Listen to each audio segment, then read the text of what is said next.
I think it's working. I think we're rocking and rolling. Let me just go around quickly, check and make sure things are working. That would be, of course, the best. Welcome, everybody. By the way, while I'm sitting here checking, making sure things are working, let's go live on all channels. Did it work here? No. Do I have to press the button again? It's like I feel like I pressed the button and the button doesn't work. All right, let's check here. Let's go there. Let's press that there. Okay. Getting very excited. Very excited. A Friday smoky sesh. Welcome, everybody, to Highly Motivated Friday Fiesta. It feels like a fiesta kind of day. Feels like a very exciting kind of day. All right, just going through, making sure everything is on the same page. Okay. I see that it's working. Fantastic. All right, let's get out of this. Let's go here. Let's go there. Excellent. Here we are. So welcome tonight, highly motivated. No set topics at all. Like at all. I got here on time and I'm so happy that I did. Ran into the room, nothing set up, nothing ready to go. Just kind of threw it all out there. No stress, no worries. Just community. Just to hang out with my digital friends worldwide, internationally, intergalactically. So that's what we're doing. That's what we're doing here. This is Highly Motivated, the digital get together, smoke sesh. It's happening. And today, such a hot day. Wow. Like temperatures, I want to say it was 97, 98 degrees. It felt like 115, especially here in Florida with the humidity. It felt like 115. As I was driving back from Ocala, I felt like I was melting. I felt like the car was melting. Okay, so we're here, we're hanging out, no set topics, no expectations. This is Highly Motivated. Okay. This went out, not a problem. I've got a few more to smoke, very exciting stuff. Like to start the show off tonight by saying Lakeland, Florida, Goldflower Cannabis. I want to let you know that they're open. The reason I'm reminding you is because right now, Goldflower Cannabis, a medical cannabis provider here in the state of Florida, is doing $80 ounces. 80 bucks, mix and match ounces. Yo, I picked up so much stuff. Look, at the grand opening in Bonita Springs, I got incredible deals. But yesterday I went in and I was in Orlando yesterday and I got $80 ounce. I got I can't even, eight eighths, which makes 1 ounce. And I got it for 80 bucks. That's like $10 an eighth. Exotic Alchemy, welcome. Highly motivated. Good to have you here on the show.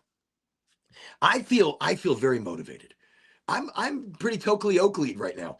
I smoked one with Ange before we started. I was smoking one here as we were starting.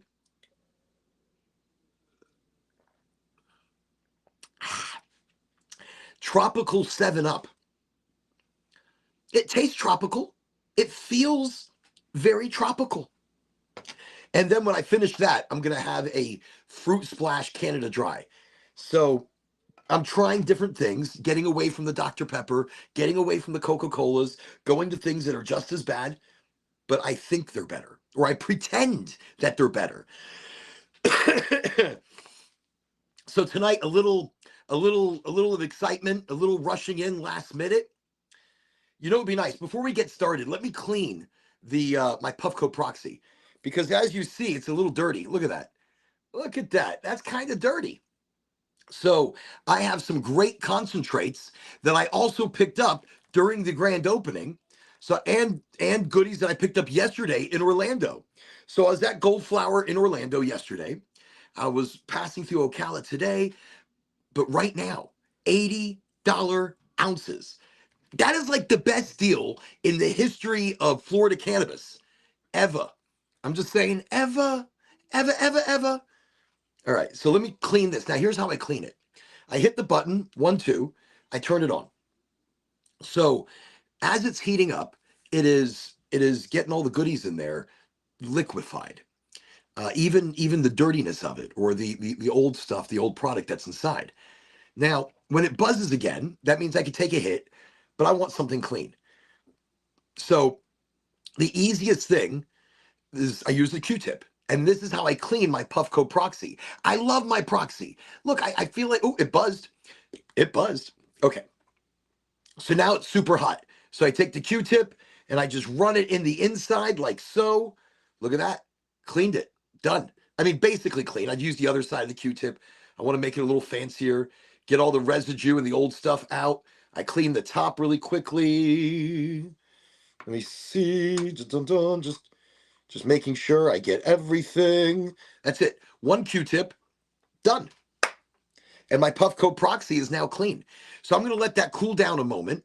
And as soon as that cools down, I'm going to load it up with one of these beautiful batters. Beautiful rosin batter that I got from Goldflower. And, oh, that smells good. I don't know which one that is. The writing is too small. I can't read it. But look at that. Isn't that nice? Isn't that something delicious? Look at that. It's just gorgeous. It's gorgeous. And I'm going to smoke it in just a second. Hey, everybody, it's Sergey. Sergey, welcome to Highly Motivated. Welcome, welcome. It's good to have you here on a Friday night, Friday sesh. Oh, exciting. A lot to smoke, a lot to talk. There's a lot of little micro topics.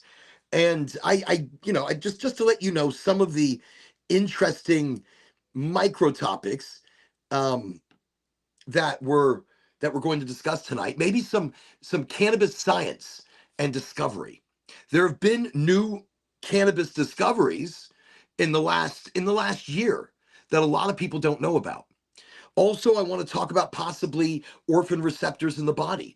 Last show, we spoke about ancient cannabis. And I think ancient cannabis is such an important topic because that's where we start to talk about ancient medicine. And I wrote an article, it's on LinkedIn, but it talks about cannabis as the original medicine, as what sets our endocannabinoid system at homeostasis. And drinking tea is absolutely genius. So it's not about smoking it, it's about eating raw bud. It's about making tea and doing a partial decarboxylation. So that way you're not going full 250 degrees and directly changing everything into delta 9 THC and its 450 other cannabinoids. But instead, you're doing a partial decarbox. You're taking the acidic chain before it changes, before it burns off, and that's what you're absorbing into the body. Now, somebody said water is not a good substrate, and it's not. That's why you use honey. Large amounts of honey act as that medium that brings it into the body, brings it into the cannabinoid system. I want to welcome, we got Carrie Burns over here. Welcome, Highly Motivated. Good to have you on the show. That's your call out to the world of Highly Motivated. And literally, we are a world of highly motivation. Okay.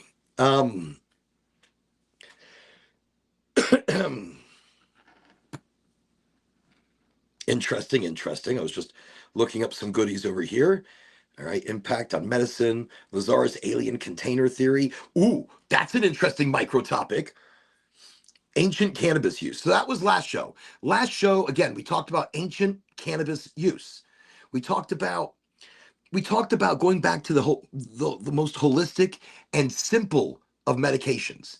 And again, that was making cannabis tea. Again, that was breaking down those misconceptions and using it as a medicine, using it where it gets directly into the body and absorbed immediately.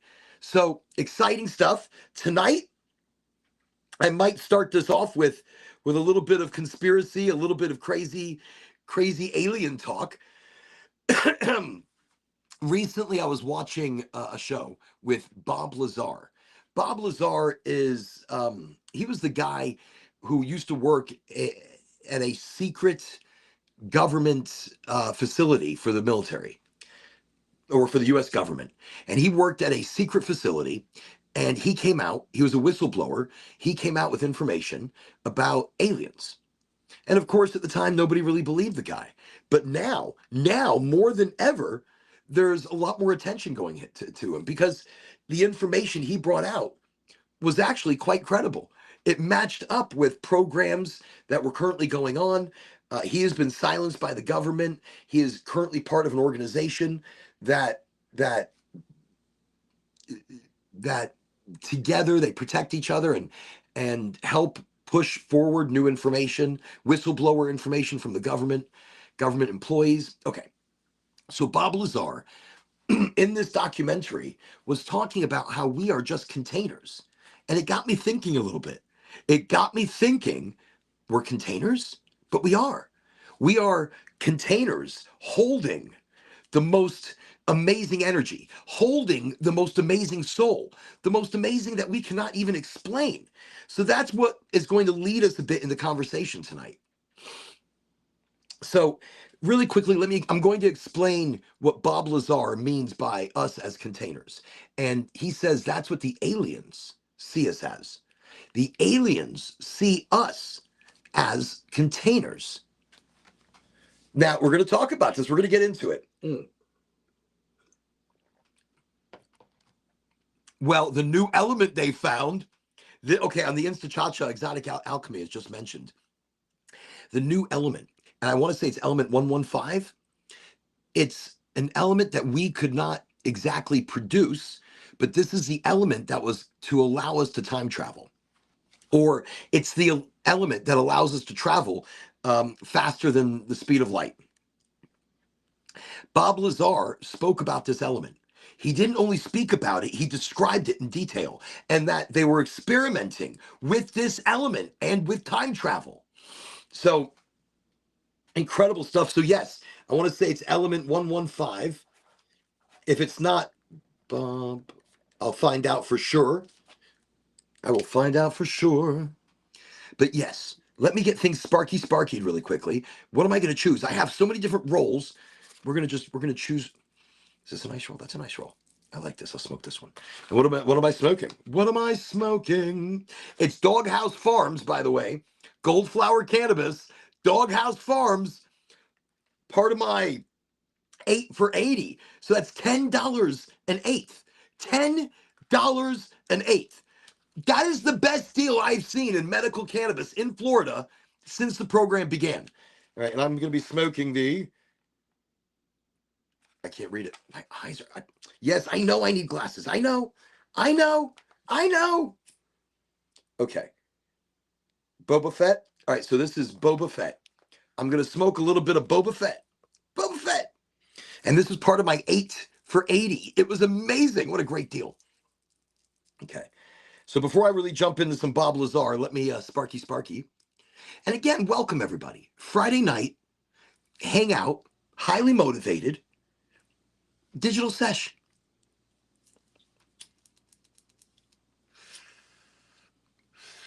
And it's funny, I didn't have a set topic to talk about tonight. I really don't. I still really don't. These are things that I look up throughout the week. These are things that I research and I look into because I get very excited. I get, wait. So, just remembering things to talk about. And the frequency generator. Oh, this is going to be great. That comes in tomorrow. Okay. I got part of a Rife machine. So I'm putting together my own Royal Rife frequency healing device. And I have a big component of it coming in tomorrow.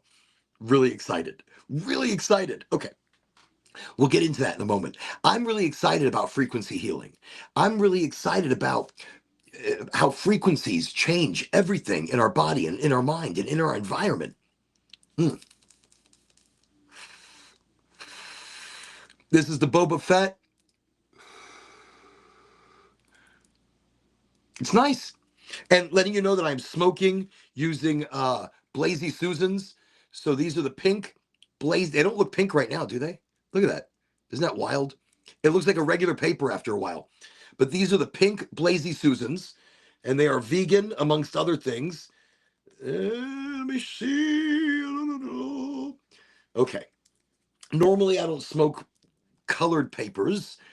But the Blazy Susans were speaking to me and said, no, get the pink papers. All right.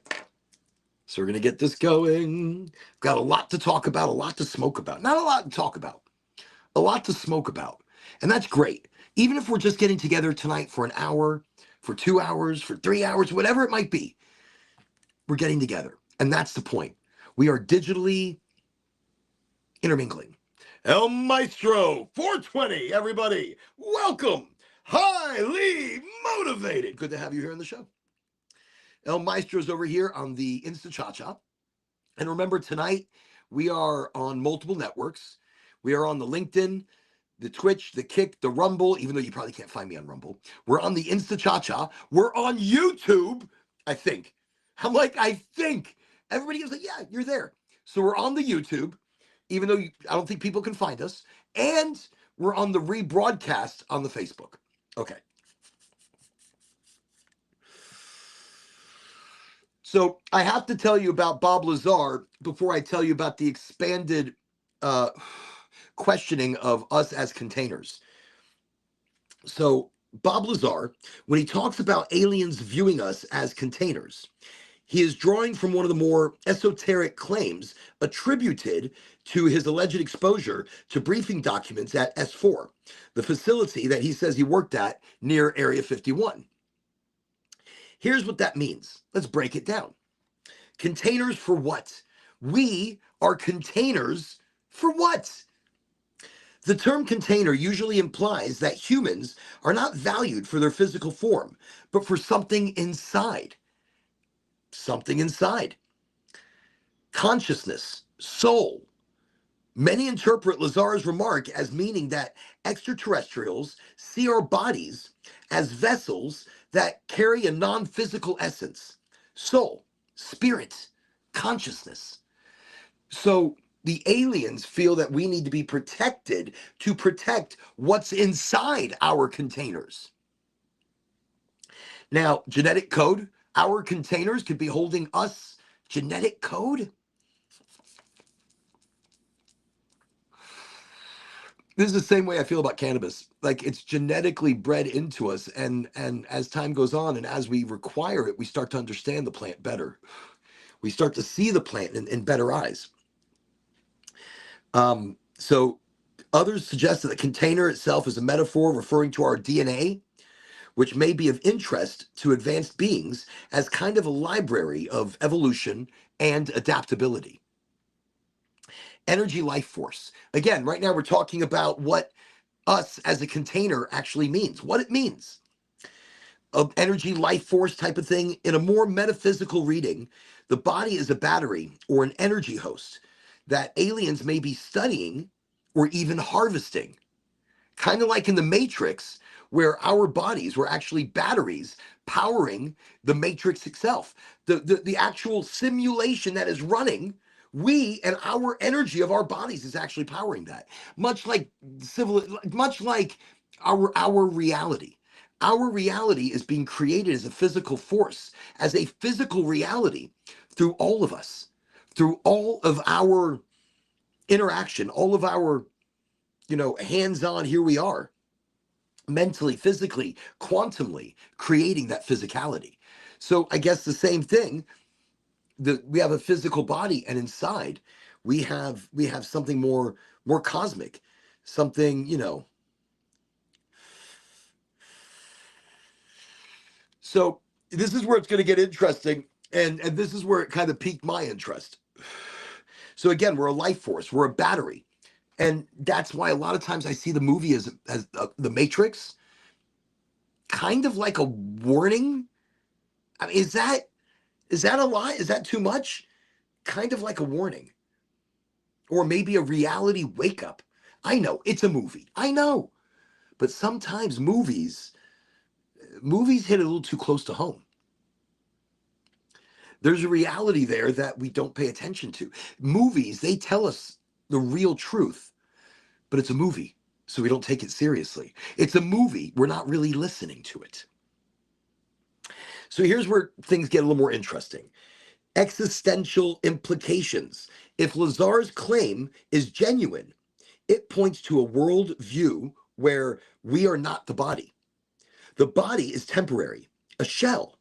Our essence, Whether consciousness, awareness, or something a little more subtle is what persists. Our energy, our life force. Energy cannot be destroyed, just changed.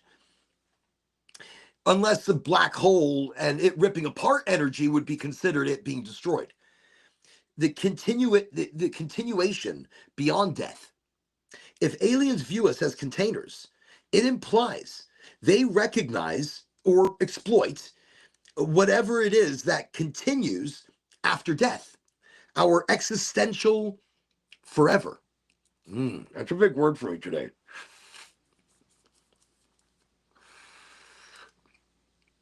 Of course, death is the everlasting question. We don't know anything, we never really do. And it's interesting to think that there may be the understanding of more, and we understand it through our search for other life, our search for life beyond life, our search for understanding this physical realm in which we live, this physical reality in which we touch and smell and feel and taste and love this reality. But beyond it, we are energy, and we are back part of a collective. The experiment or stewardship. So we may be seen as a managed species with our souls, our essence, being of greater cosmic importance than our biological form. So the meat suit that we carry is not as important, obviously, as what's inside. What's powering this engine? It's funny, a lot of times I look at the body, the body, as a car. You got to put oil in it. You got to keep it nutriented. You've got to keep it greased and going. You got to make sure that the tires and the brakes and the shocks are all working. The engine has to be working. Sometimes it's not all there, but it'll still work. Most people should hope that their bodies are like a Toyota. Those things go like 300 plus thousand miles and they're just getting warmed up. I know, I've got a Toyota truck outside that's got 315 on it, 315,000. I just sold a 4Runner. I just sold my Toyota, not mine. It's not mine. It was Angie's. I'm like, it's not mine. It's Angie's. We just sold Angie's 4Runner. We had nothing but Toyotas, Toyota. And they're both white Toyotas. What is it with white? Because you know why white? Because here in Florida, it's hot. And white reflects the sun back. It is so hot here in Florida. So hot, you can't have any other color car. So we just sold Angie's Toyota 4Runner, 2000 or a 99 with 330,000 miles on it. And it's still running, no problem. I think that's pretty exciting. So our body is just a vehicle. Our body is just I don't know. It's just a temporary thing. Why though?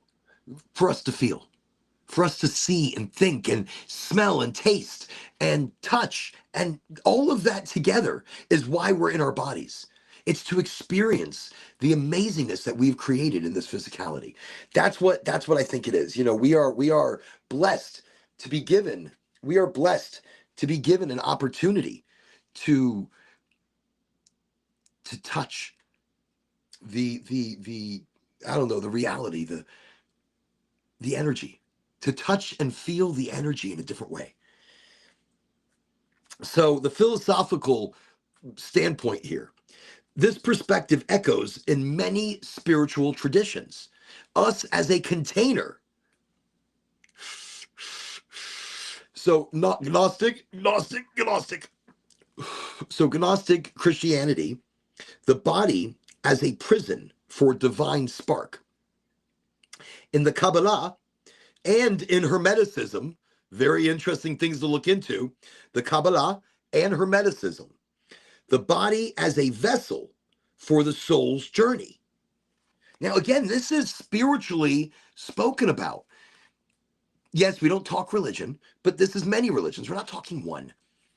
Eastern thought, like Maya, we are the illusion. Our physical self is not the true self. The Mayans say we are an illusion. So Bob Lazar's statement, whether you take it literally or metaphorically, it reinforces the idea that humanity's deepest value may lie in what animates us, not the flesh itself, not the body. This is temporary.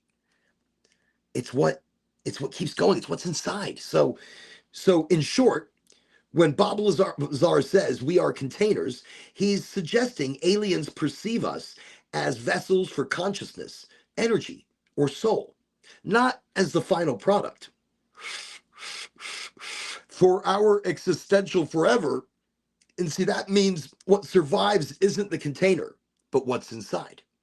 And I mean, obviously.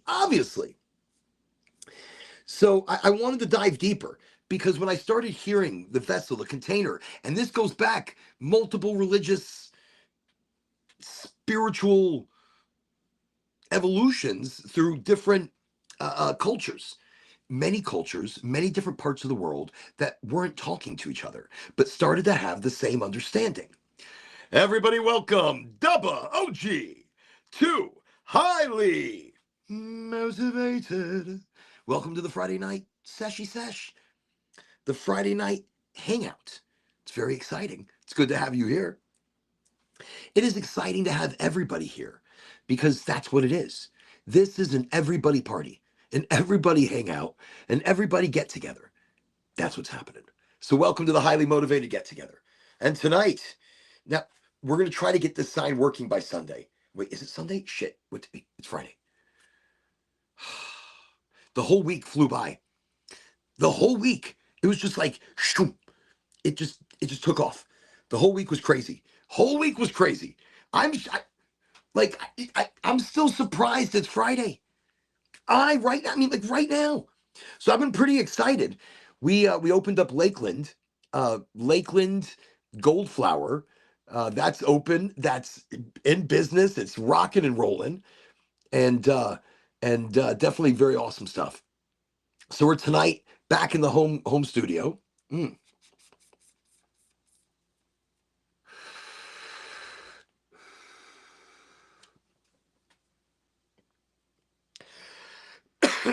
Hanging out, talking about humans as containers, humans as the temporary. Bob Lazar, part of the Area 51 scientist guys that came out with disclosure. I'm paraphrasing.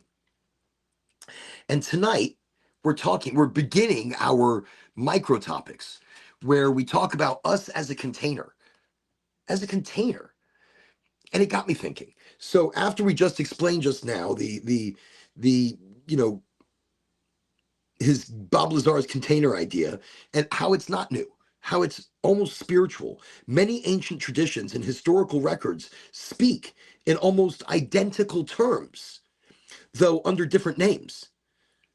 That is what got my attention. That is what got me thinking. That is what got me thinking. What's going on? What's going on? If different cultures on different sides of the world not talking to each other, but they've got the same idea. So what I wanted to know, and I asked this earlier, if Bob Lazar had pulled this information as a way to try to piece things together and make it make sense on different levels. So let's look at the ancient approach.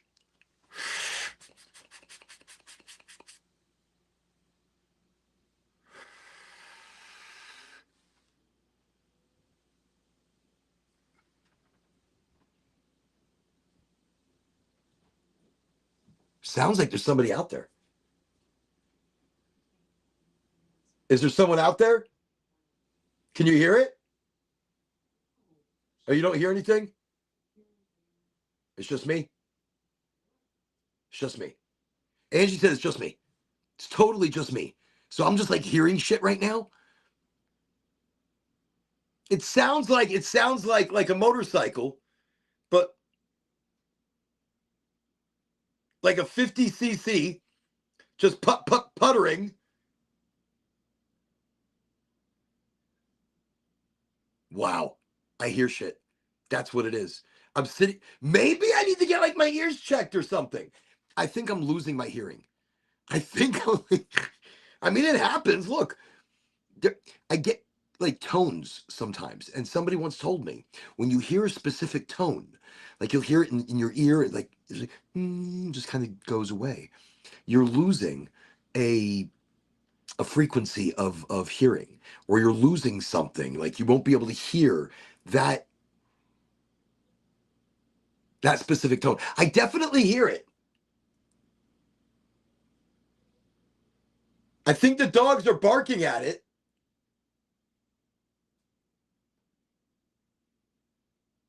All right, I just thought somebody's on the land. Okay.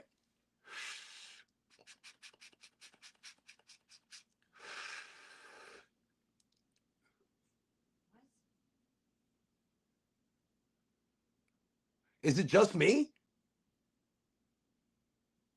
Whatever I'm smoking must be fantastic. This is the Boba Fett. This is the Boba. All right, I'm probably hearing shit. Whatever. I'm probably hearing shit. It doesn't matter. I'm just crazy tonight. It's hot in here. I'm smoking some good herb. Okay. Anyways, and I'll tell you why we're talking kind of about Bob Lazar and us as containers and the body and what's beyond the body. I'm going to lead into something else. So tonight we're talking about Bob Lazar and the connection of where he says the aliens view us as a container for something more, a container for energy, for soul. And is it metaphor? Is it history? So ancient Egypt, this is where they called it the Ka, the Ba, the body as a vessel, the Ka and Ba. So Egyptians believed the human was composed of multiple parts. The Ka, life force, and the Ba, soul and personality, and the Kat, physical body. So your physical body is the Kat or Kahat, and your Ba is your soul and personality. Your Ka is life force, the energy.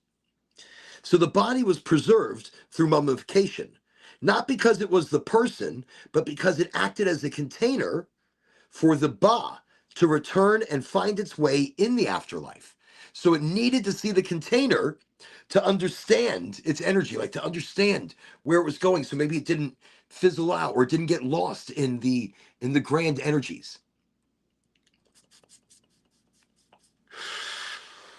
There are hieroglyphic texts often describe humans as houses or temples that house divine energy. So the body is housing divine energy. You are divine energy. Tell me that's not great. Mindless 13, welcome to Highly Motivated. Actually, you know something, Mindless? Holy shit, everybody, welcome, Mindless. You're so funny. Over here is like smoke a dab. I'm smoking it, but you're right, it's going out. I cleaned the proxy just a moment ago. Just a moment ago, I cleaned it and waiting for it to cool down to put something nice in it. And you were like, you were reading my mind. Shut up. That is fantastic. Anybody, I don't know who Mindless is, but welcome to the show, Mindless. Welcome. And thank you for reminding me about the proxy. Holy shit. But wait, what are we going to smoke? Let me just check some different things because I've got some tasty shit. Goldflower Cannabis, a medical cannabis provider here in the state of Florida. Mm. Oh, that smells good too. Looky, looky, looky. Ra-ta-ta-ta-ta. Smells nice. It does. It does smell good. I tell you what, it's open. It's open. And oh, here it is. Look at this. This is going to be so much fun. I lost it and I found it. Today, while doing some partial cleaning, I found my little fancy tool. I feel like a dentist of dabs. A dentist of dabs. It makes no sense. Who gives a shit? All right. So the proxy, it's right here. Proxy doesn't pay me shit. Proxy doesn't give me anything. Proxy has never even acknowledged me. And I don't care because I still think they make an amazing device. This right here is the Puffco proxy. Puffco hasn't. I'm like, proxy hasn't. Puffco proxy. Easiest to use device. Look, at the beginning of the show, we cleaned it. You saw how easy that was. One Q-tip, both sides, boom, boom. It was beautiful. Okay, I'm going to shut up. I'm going to load this. So fucking excited right now. Just excited. And we're just going to grab a nice chunk. I don't know if that's too much. It feels like it's too much. If that's a lot. That's a lot. What am I doing? That's like a lot. Maybe it's not. I'm like, maybe it's not. There we go. That's a decent amount. Look, there we go. Okay. There we go. Okay. Let's get that into the proxy. Now looking at it, it's not that much. So let me just smoke the heck out of that. It's not that much. So I close it. I hit the button. 1, 2. It just buzzed. When it stops buzzing, it is ready to smoke. When it stops buzzing, it's ready. It's ready. Welcome everybody again to the Friday night smoke sesh, the Friday night hangout right here at Highly Motivated, back in the home studio. All right. It's nice to be in a studio and smoke again. The last place, the hotel, I mean, it was an okay place, but if I can't smoke a little Toki Tokes, oh wait, it buzzed. Give me a second.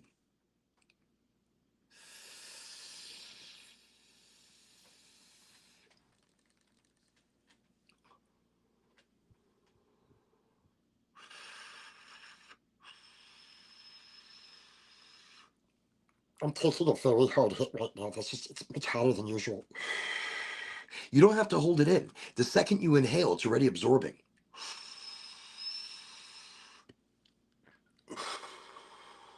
That's a nice long sesh.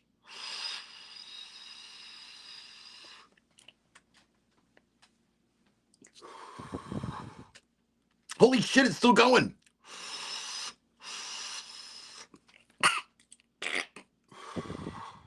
All right, it just turned off. That was excellent. Actually, that really was nice. So whatever I put in there, holy shit, it's like gone. Look. Base, I mean, there's a little bit. There's like a tiny bit in there, and I wouldn't smoke that because I hit that pretty hard, pretty hot, and that's it. So it's already clean. That's why I like the proxy. Look at that. Right there. I just tick. Ha! I don't know how to English very well. I just took a rather large hit. And in that, it was smooth. It was, instead of me doing a dab and it just going, I don't know what's happening, it kind of assimilated at a slower level. Just kind of brought me up to that, I don't know. I don't know what level that is, but it's a great level to be on. Beautiful concentrate batter, live rosin. Just gorgeous. Okay, so let me put that down. Let me let that cool, and I will repack it with something else. Thank you, Mindless. I appreciate that. I don't know what I was thinking. Seriously, beginning of the show, I was talking about it. I was so excited about doing. I'm glad I did it. I feel more mind energy. That's got to be a sativa, whatever it was. It was fruity. It was very nice.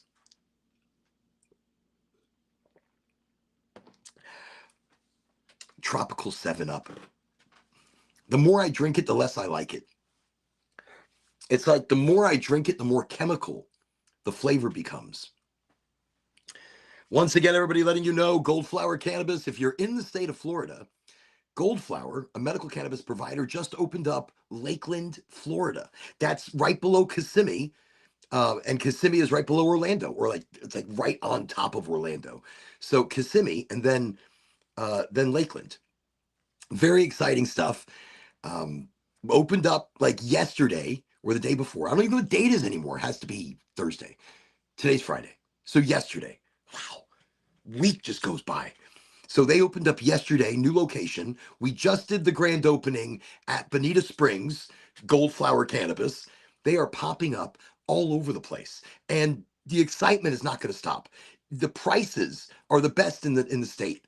Right now, I just need to bring them up again. $80 ounces are going on right now. $80 freaking medical cannabis ounces. Mix and match. Shut the fuck up. Like, come on. It's about price and it's about quality. My big deal is that I always want, look, I want somebody to grow and process like I would. I want hand trimming. I want living soil. I I want as close to organics as I can get. I don't want boosts. I want somebody to sing to the plant. I want them to talk to the plant. I want them to become part of the fucking plant. This is part of cannabis. This is what makes the bud so amazing. It's not, look, you can grow great weed, but if you don't know how to fucking dry it and then cure it, shut up. Shut up. It all comes together. It all comes together to make something absolutely amazing. Everybody Smoke exclusive. Welcome to Highly Motivated. Good to have you here. By the way, you can find me on the InstaChacha as O420X. So O420X. That's on the Instagram. Actually, that's what I should have had. Why don't I think about those things? I don't. Anyways, so O420X, and that's on the InstaChacha, and that's O as in Orin, 420X. They wouldn't let me have O420, so I had to put an X in there. I was like, look, I can have that. Great. So you can find me on the InstaChacha, on LinkedIn as Orin Allen, that's ORANALLEN, and on Twitch, Kick, and Rumble, I believe, and YouTube, maybe YouTube, right now, because they're doing all live. Everybody's live at the same time. You can find me as Oraganji. And down there, you'll see the spelling in the bottom part of the screen. Oraganji. Fantastico. Gavin, welcome to Highly Motivated. I didn't have energy. Listen, before the show started, I was like super lack of energy. Major Nugs, welcome. Highly Motivated. Good to have the Nugs, the fun Nugs on the show. Major Fun Nugs. It's still in my head. Major Fun Nugs is definitely still in my head. That's just okay. Welcome to the show. And Giraffe, welcome. It's good to have you here. Welcome, Giraffe, and Gavin again. Highly Motivated. See, that's what I mean. That's a great Friday night.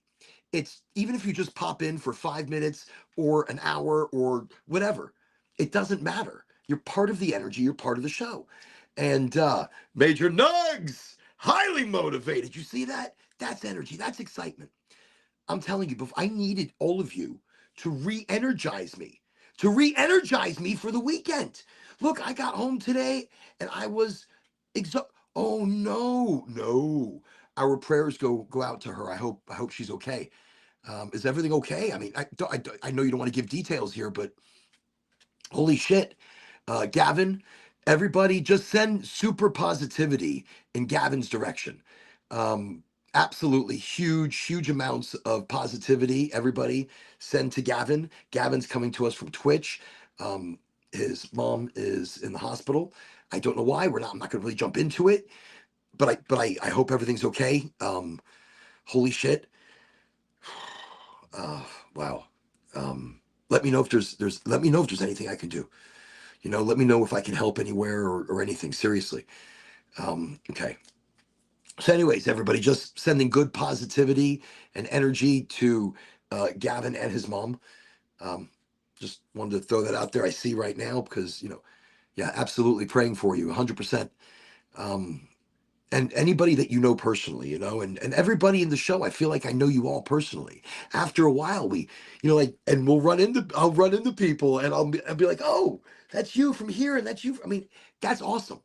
That's awesome putting a face to the name. That's awesome putting an energy, like you meet the person, you're like, hey, how are you? And it's like, and it's the greatest thing. That's what it's all about. That's what I love this show. And Kevin the Clouds, welcome, highly motivated. And by the way, if you've never been to the show and you hear me call out your name like that, I'm introducing you. I am introducing you to the community at large. Because right now, we've got people watching on the Linky Winky, the Facebook, no, not Facebook because they suck. Twitch, Kick, Rumble, YouTube. Twitch is rocking and rolling right now. Twitch has got a bunch of people, and that's awesome. And LinkedIn, I saw LinkedIn, Sergey. Surgery, she is doing well now. Oh, that's fantastic. But it's very scary for me. Had a very difficult day. you have my number. You should have my phone number. Gavin, give me a call when you need to talk to anybody. Seriously, just give me a call. I'm never too busy. If I don't answer the phone, send me a text and I'll follow it up with a phone call. But if you need to talk to anybody, look, I'm a hop, skip, and a jump away. And if I can help in any possible way, 100%. I am so jazzed to hear that she's doing well now, and she's out of surgery. Wow. Yes. Anytime. Look, that's a very scary situation. It's a very mental, emotional thing. So you should have my phone number. Give me a call. And if not, get my phone number or I'll give it to you. Thank you, man. Just being here is a good time. Well, I appreciate your being here as well. Because everybody here is part of something bigger. Something bigger. Now, I'm not being like, "Oh, we are part of this big, huge thing." We are, though. I mean, we are. We are. We are part of this big, huge thing. And we are part of the bigger energy, the bigger flow, the bigger change. We make it happen. And that's what I find to be that's the magic. That's the magic that we don't pay attention to enough. But we are that magic. We are that happening. Okay. It's kind of I need the shade of the hat. It's like so bright. I'm like, it's so bright. So I need to shade the eyes. Makes it easier. Okay. I talked about $80 ounces. Ooh, we're still talking about Bob Lazar and the ka, the ba, the kat. We were just talking about the body as a container. That's what we started the show with. And I'm letting you know tomorrow. So on Sunday's show, okay, Sunday's show is going to be wild. We're bringing in a frequency generator. Shut up. I'm doing it. It's the beginning of the Rife machine that I'm putting together. I would like to put together a pretty decently high-powered plasma frequency transmitter. Plasma. Using plasma because the body actually absorbs the plasma in just wild ways. So it's the first part of it. And we can already get frequency generation going because it comes with, and I believe, a plate that emits not a speaker, but a frequency transmitter. So that comes in tomorrow, and we're going to have it on Sunday's show. So on the Sunday show, we're going to talk about Royal Raymond Rife. I know we've spoken about him before. We've spoken about the frequency technology, which destroys and blows up viruses and cancers and I need to be in a sciencey mood. I'm just not. My brain isn't. I'm not. I mean, I'm just like, wow. But yes, Gavin, again, anytime you need to talk to anybody for real, don't feel like I can't be reached. I can be reached. I can be reached. Okay. Let's continue Smoky Smoky. What happened to my smoke? What happened to it? Fudge? Knuckles? Oh, I did take a hit out of the thingy, but what happened to my Smoky Smoke? Wait. I put it down somewhere. So I'll just light up a new one. So this is something different. This is going to be Sherbanger Zangria.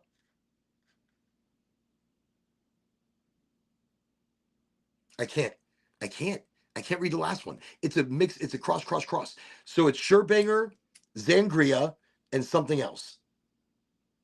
Or Fulaya? No, I don't know. So Sherbanger, Zangria, and this is from Doghouse Farms. Actually, I wonder if and I rolled a pretty big Hisnucci.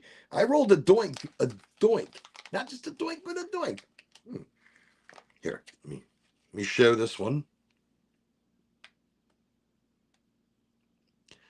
That's hand trim. That's living. It got crushed a little bit. Living soil, organic, just really beautiful. This is a very nice bud. It's got some nice frosty on it. But I really don't. It got smushed though. You see how it's like flat? It's like flat. It got crushed. But then earthy. Really not smelling it. Let's do the crack. Let's crack it. I got some raspberry punch from a truly. Can't wait till the lady like ooh, Lady Lake Goldflower. It's coming. It's coming. It's on the way. I need to come out there and see if it's been built. I think it's been built. It's got to be built. It's going to be amazing. Once Goldflower opens up in Lady Lake, that's it. The game is over for everybody. It really is. Goldflower in the villages is going to blow shit up. Okay, let's do the crack. Here we go. 1, 2, 3. Okay. Okay, it's got a nice. Oh, hold on. Oh, oh, it's still got a little bit of stick there. So it's got more of a funkiness now. That cheesy skunk. Oh, not heavy though, because there's like there's almost like a wine, like a fruity. Oh, that's like fruity skunk. That's delicious. So again, that really opened up. When I cracked that open and just kind of crushed it into my nostril, that's when the flavor really became. That okay. Oh, now I'm dropping weed. Now I'm dropping weed. It's stuck to my nose. I got weed in my nose. All right, we're just gonna put this to the side. We're gonna put it to the side and we're gonna smoke it. Did I drop some weed? I mean, I'll find it later, but I think that's always like it's like carpet weed. I did. I dropped like a huge nug. Wait a second. Wait a second. Oh my gosh, I did. I dropped an enormous nug. Did I drop any more? I probably did. Like I probably did. What is that? Okay. All right, now I'm feeling around for nugs, floor nugs. I'm feeling around for floor nugs. Listen, you find a good. I'll be sitting here and I'll be like, what the fuck? What is that? Shit, it's another one. See, I told you. I start feeling around for floor nugs and that's it. But I'm not gonna smoke these. um, surprise, floor nug. Yeah, that is exactly how it kind of goes. I'm just feeling around for a few more. What is this? Is it? Did I find another one? I'm like, what was the show about tonight? I don't know. Oren was feeling around on his carpet for floor nugs, and he discovered a few. Okay, so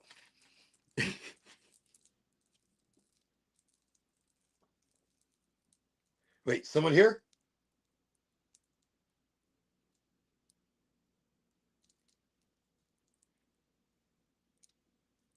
Okay, we're gonna keep going.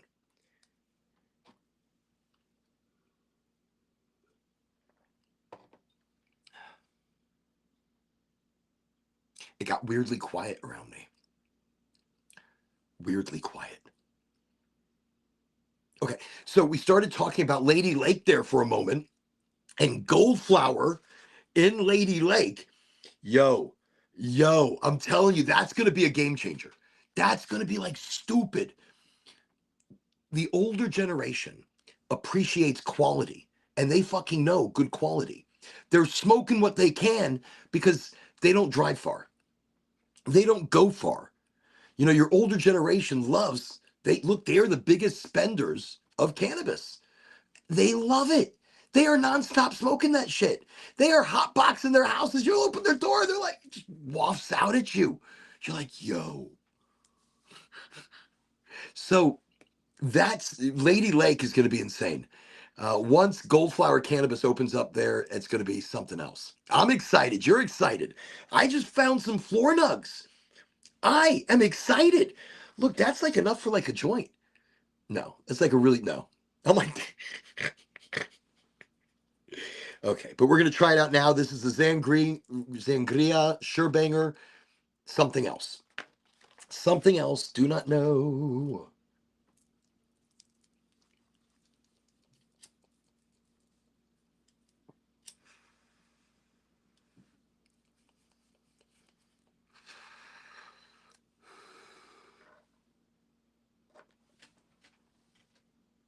Hold on a sec. Hold on a sec. Let me just see what's going on. Nope, everything's fine. Okay. I must be hearing shit. That's what it is. Oh.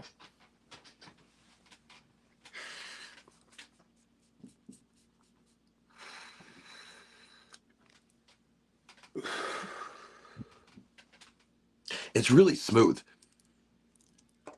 I mean, my first impression of it, I mean, I'm hitting it pretty hot.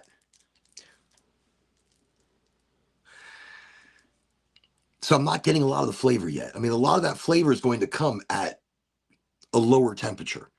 So when the cherry kind of fizzles out a bit, you're going to then get a lot more flavor. Mm.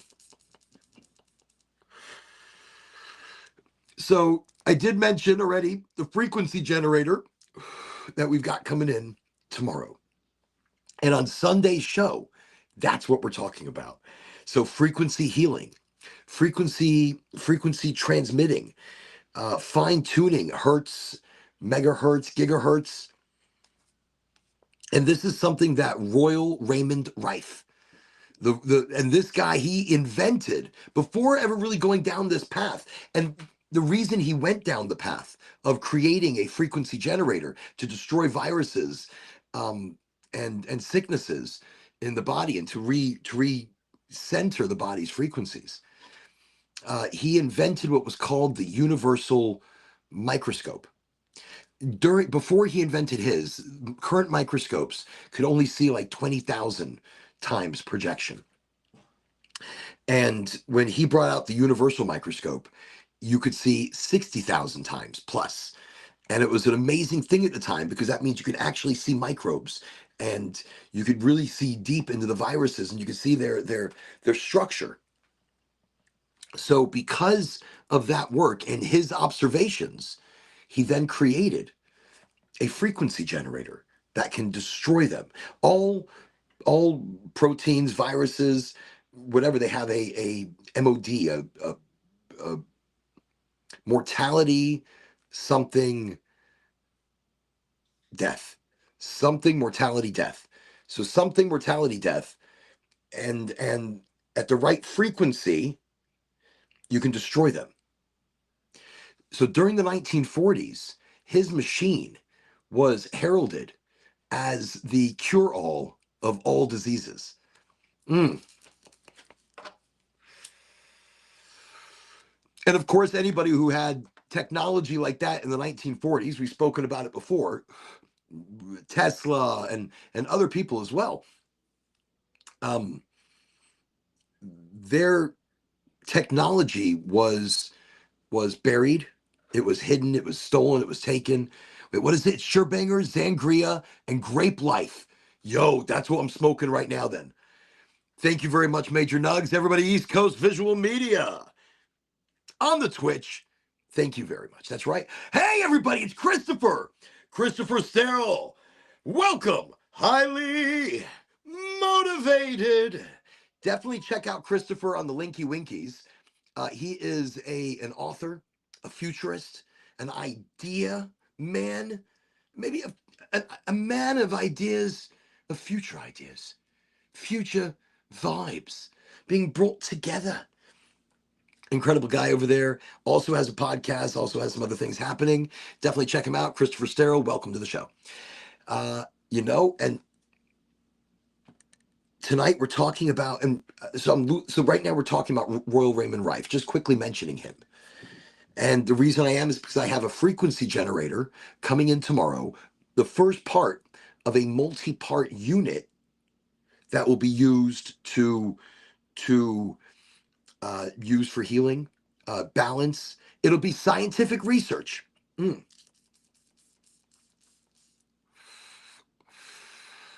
But I'm going to do some of that scientific research live here on the show. I want you part of it. And if it's hooey fooey, you'll find out it's hooey fooey. If it's the real deal, you're going to find out if it's the real deal. So that being said, and just getting you ready for Sunday's show, I'm very excited about it. We're going to talk about Royal Raymond Rife, who the guy was. And we did him on another show, but I'm going to regurgitate it because of the machine that's coming in. We will expand that to frequency healing, and all of this comes from the body as a vessel. So tonight we were talking about the body as a vessel. And this was something Bob Lazar, the guy that was a whistleblower that came out so many years ago and is still coming out with new information, and because of the network that he's part of.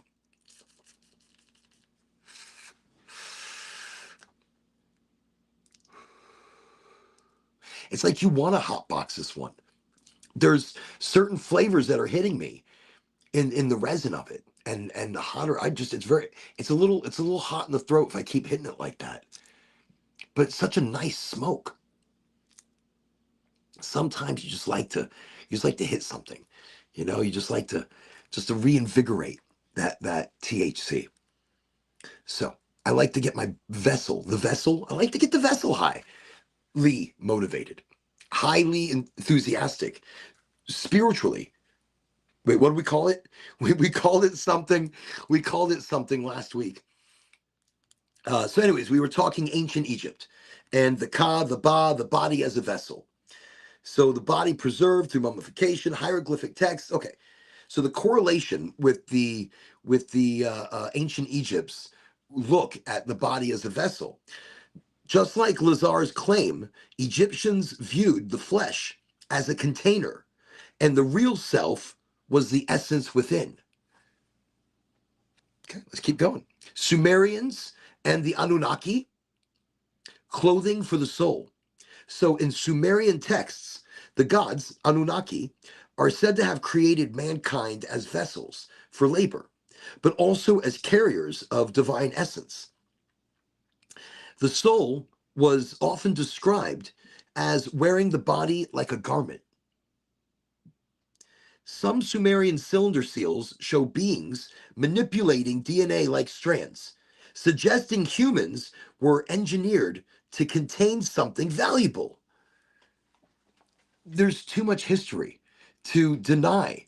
And in these translations of the texts and in the depiction of their hieroglyphics, we can't say that we misinterpret things now, because how precise the Egyptians were in record keeping.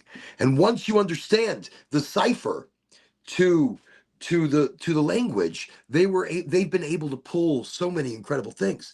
So the correlation here, the Anunnaki myth aligns with the container metaphor. Humans as biological suits, temporary hosts for our consciousness.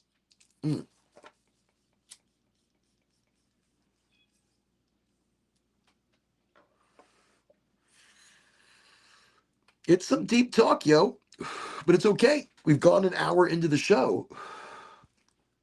We're allowed to get a little deep now. The first hour, I don't know what the first hour is. It's like, oh, I hear it. I hear that beautiful kitty cat. All right, so my daughter's birthday was the other day, on the 2nd.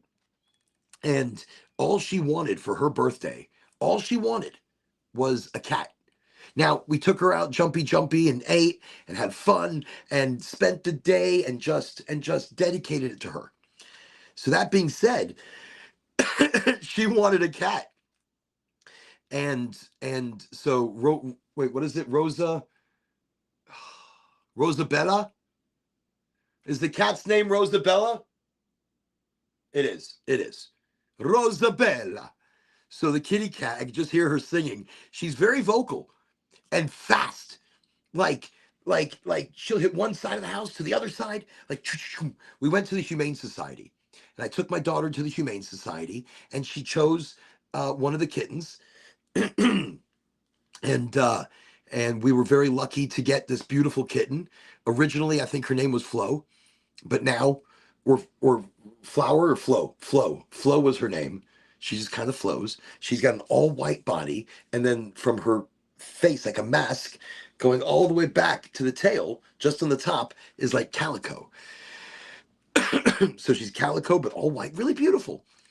Great personality, loves to cuddle, and the whole family has fallen in love with the cat. So that's what's happening. Just want to let you know about the cat. Since we were talking, since I heard her, I'm like sitting here talking. I'm like, oh, I can hear the cat, like right over there. So So, so I had to tell you about the new kitty cat that has joined the Allen family, Rosabella. And that is the name Zavi gave my youngest that just had her birthday. She named the cat, um, and everything. And she has been the cat mommy. And it's been very impressive. Incredibly impressive. A lot of feedings, a lot of feedings. It seems like every 15 minutes, she's like, hey, okay, it is time to feed the cat. I'm like, no, no, it is not time to feed the cat. The cat is eaten. The cat will eat as much as the cat will eat. And she's like, no, no, no, no, I know. I'm a cat. I'm a cat mama. I am a cat mama, and I know. And that's how she's talking to me like this. And I'm like, and I know that you know. And I know that the cat instincts within you are telling you specific things. But give your cat a little bit of time. Give it a little bit of time. Let's not overfeed it. We're gonna have Garfield in like no time. In like a month's time, it's gonna be Garfield just sitting there going, I'll take some lasagna. I'll take a little lasagna. Just I love a little bite. I gotta buy one of those wheels for the cat, like the Nordic track, but for the cat, so the cat can stay in shape because my daughter's gonna be feeding it every 15 minutes.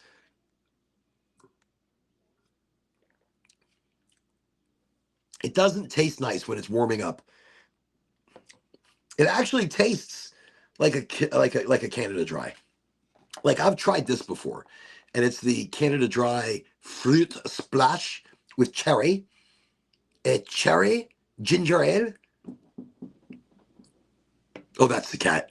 That's the cat. I heard something crazy just now. I'm like, nope, that's definitely the cat. That is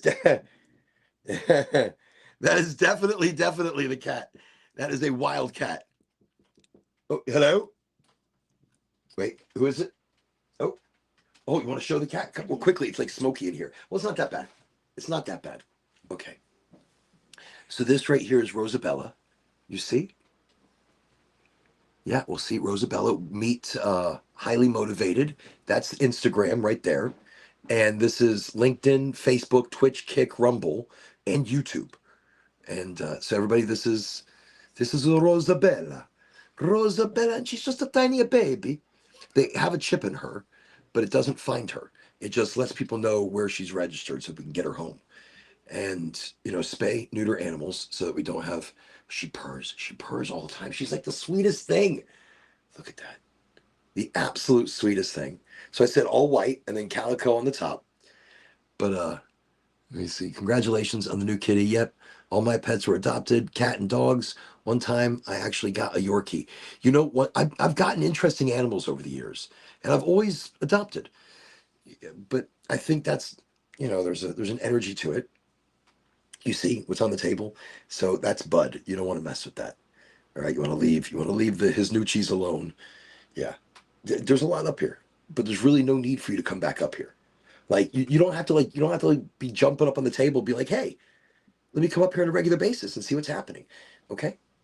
Okay. Well, she's a sweetie pie, and we just heard her. There you go. Thank you so much, Chai. You're welcome. Thank you. You're welcome. So that was my oldest daughter just now. That was my oldest daughter. My Chaya. Hey, that's my Chaya. So Chai just brought the kitty cat, and that is Rosabella.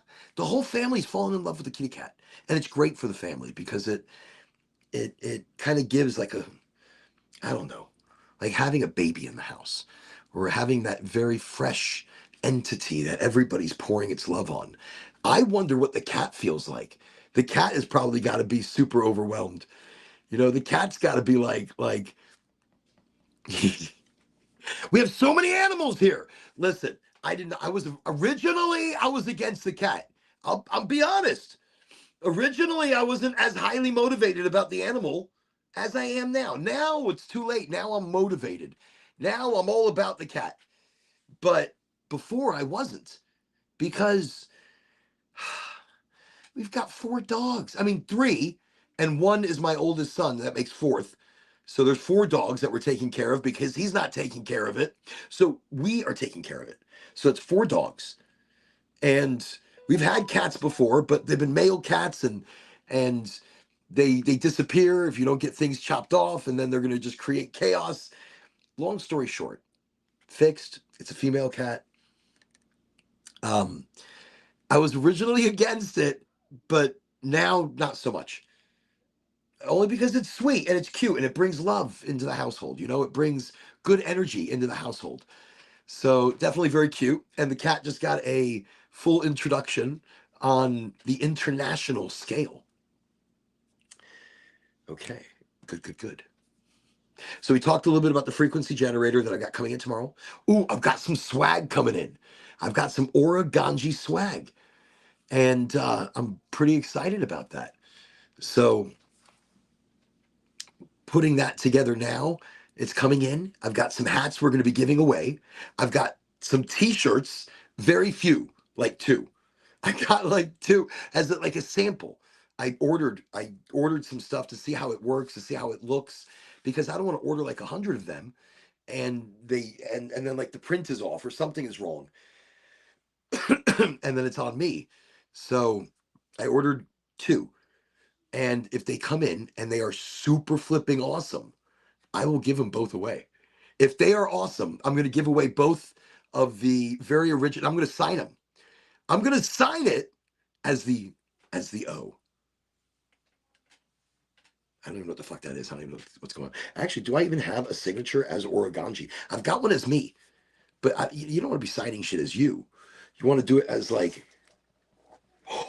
that's kind of cool. All right. It looks like a sperm. Ha! I still think that's pretty cool, though. Let me try that again. That is pretty cool. Yeah, most definitely.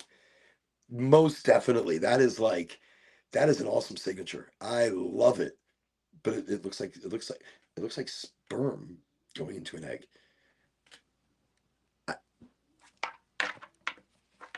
Look, I'm just gonna show you right there. That's my Oraganji signature. Okay. Doesn't that look like I mean, okay. Okay, there we go. I mean, doesn't I'm gonna keep it. I like the signature. That's like my alter ego signature, because I have my regular signature is a totally different thing. It's good to get proof of concept copies because I've made mistakes before. I've made mistakes and I've ordered shit and then I came in, I'm just like, I can't believe I did that. That's totally my fault. I cannot believe I did that, And so so I've got some hats coming in as well. Some proof of concept hats. So one that has the logo like smack dab on the center, and the other one has the name Oraganji, and then on the back 420. I should have put O420X so that it links back to something. I just thought of that after the fact. After the fact, I just thought of that. So anyways, I've got some swag and goodies coming in. Oh, by the way, once again, just really quickly, I want to thank the guys at Stores and Bickle. I want to thank Christian Lazardi, the representative Christian Lazardi, and I want to thank the company Stores and Bickle for this venti that I got for a very good deal, like an amazing deal. Probably, when you get a deal of deals, you take it. When you get a discount and you're like, oh, I can discount that much. Thank you. So that's what I did. And so again, I'm just thanking again Stores and Bickle. They have hooked me up with the coolest shit in the world. I haven't even opened it yet. I love it too much, but I wanted to give it away because you know how I like to give shit away. But I can't, not this time. I've got to smoke the venti. And because this is vaporizing flour. This is low temperature decarboxylation. This is no butane contamination. This is tasting terps and really absorbing those cannabinoids as they're going from their acidic chain into the 450 different compounds that cannabis, the cannabinoids become. So the venti, thank you very much, Stores and Bickle. These guys make the volcano. Look, they make the best, hands down, the best flower vaporizers on the market. Head to head, you put their best unit against anybody else's best unit, Storz and Bickel. It's German made. I mean, they know what they're doing. They know how to smoke. I'm not even a German accent. I don't even know what the hell that was. Don't give a shit. Okay, so that's the Venti. Thank you again, Christian Lizardi. Christian Lizardi, the representative for Storz and Bickel. You can get a hold of him on LinkedIn or any of the other social media places that you might find people. But thank you again, Christian, for that great deal. Just awesome deal. Thank you again. And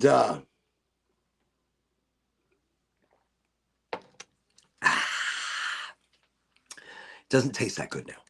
That's 7-Up tropical. I don't feel tropical. I mean, I taste like a mango, and a chemical mango. I mean, what do I expect? And a little bit of pineapple. I mean, I guess as a tropical soda would go.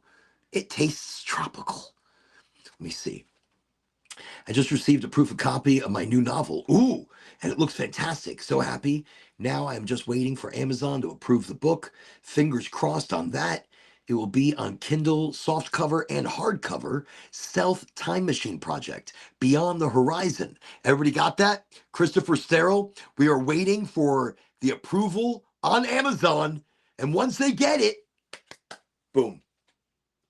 Like magic, things happen. Well, very excited. I can't wait to order a copy of your book. Extremely pumped. Everybody, Dominic is here. Welcome, Dominic, to Highly Motivated. Good to have you on the Friday sesh, the Friday siesta. It's party to the siesta. We're gonna dance to something like that all night long, all night. All right, whatever. I'm excited to see how it works. I'm excited to see how it works as well. So we have some hats we're going to be giving away. We have some shirts we're going to be giving away. And that's it. I mean, when it comes in. Hasn't even come in yet. But I'm very excited about it coming in. Because what I put together was snazzy. What I put together. So there's 2 hats. 3 hats, actually. Wait. Okay. 2 different places. But I'm getting, so I have 3 hats coming in, 2 of them with a logo up front, and 1 of them that just, only 1 that says Oregonji, and then 420. I will be giving away all of these hats if they're cool. If they're not that cool, I'm going to wear one.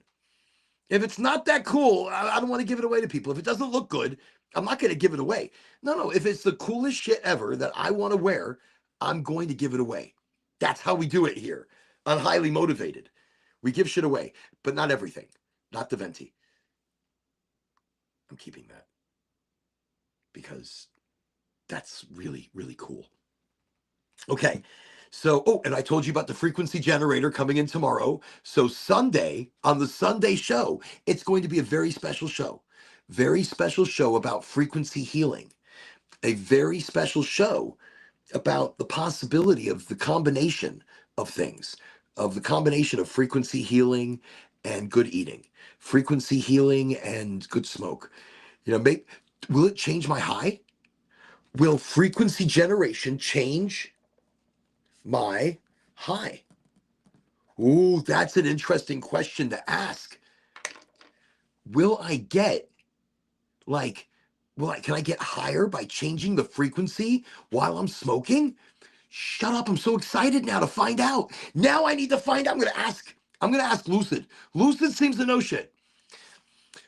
Oren, what's up? How are you doing? Been a while, actually. Dominic, it has been a little while. It's been a busy, crazy week. Busy, crazy 2 weeks.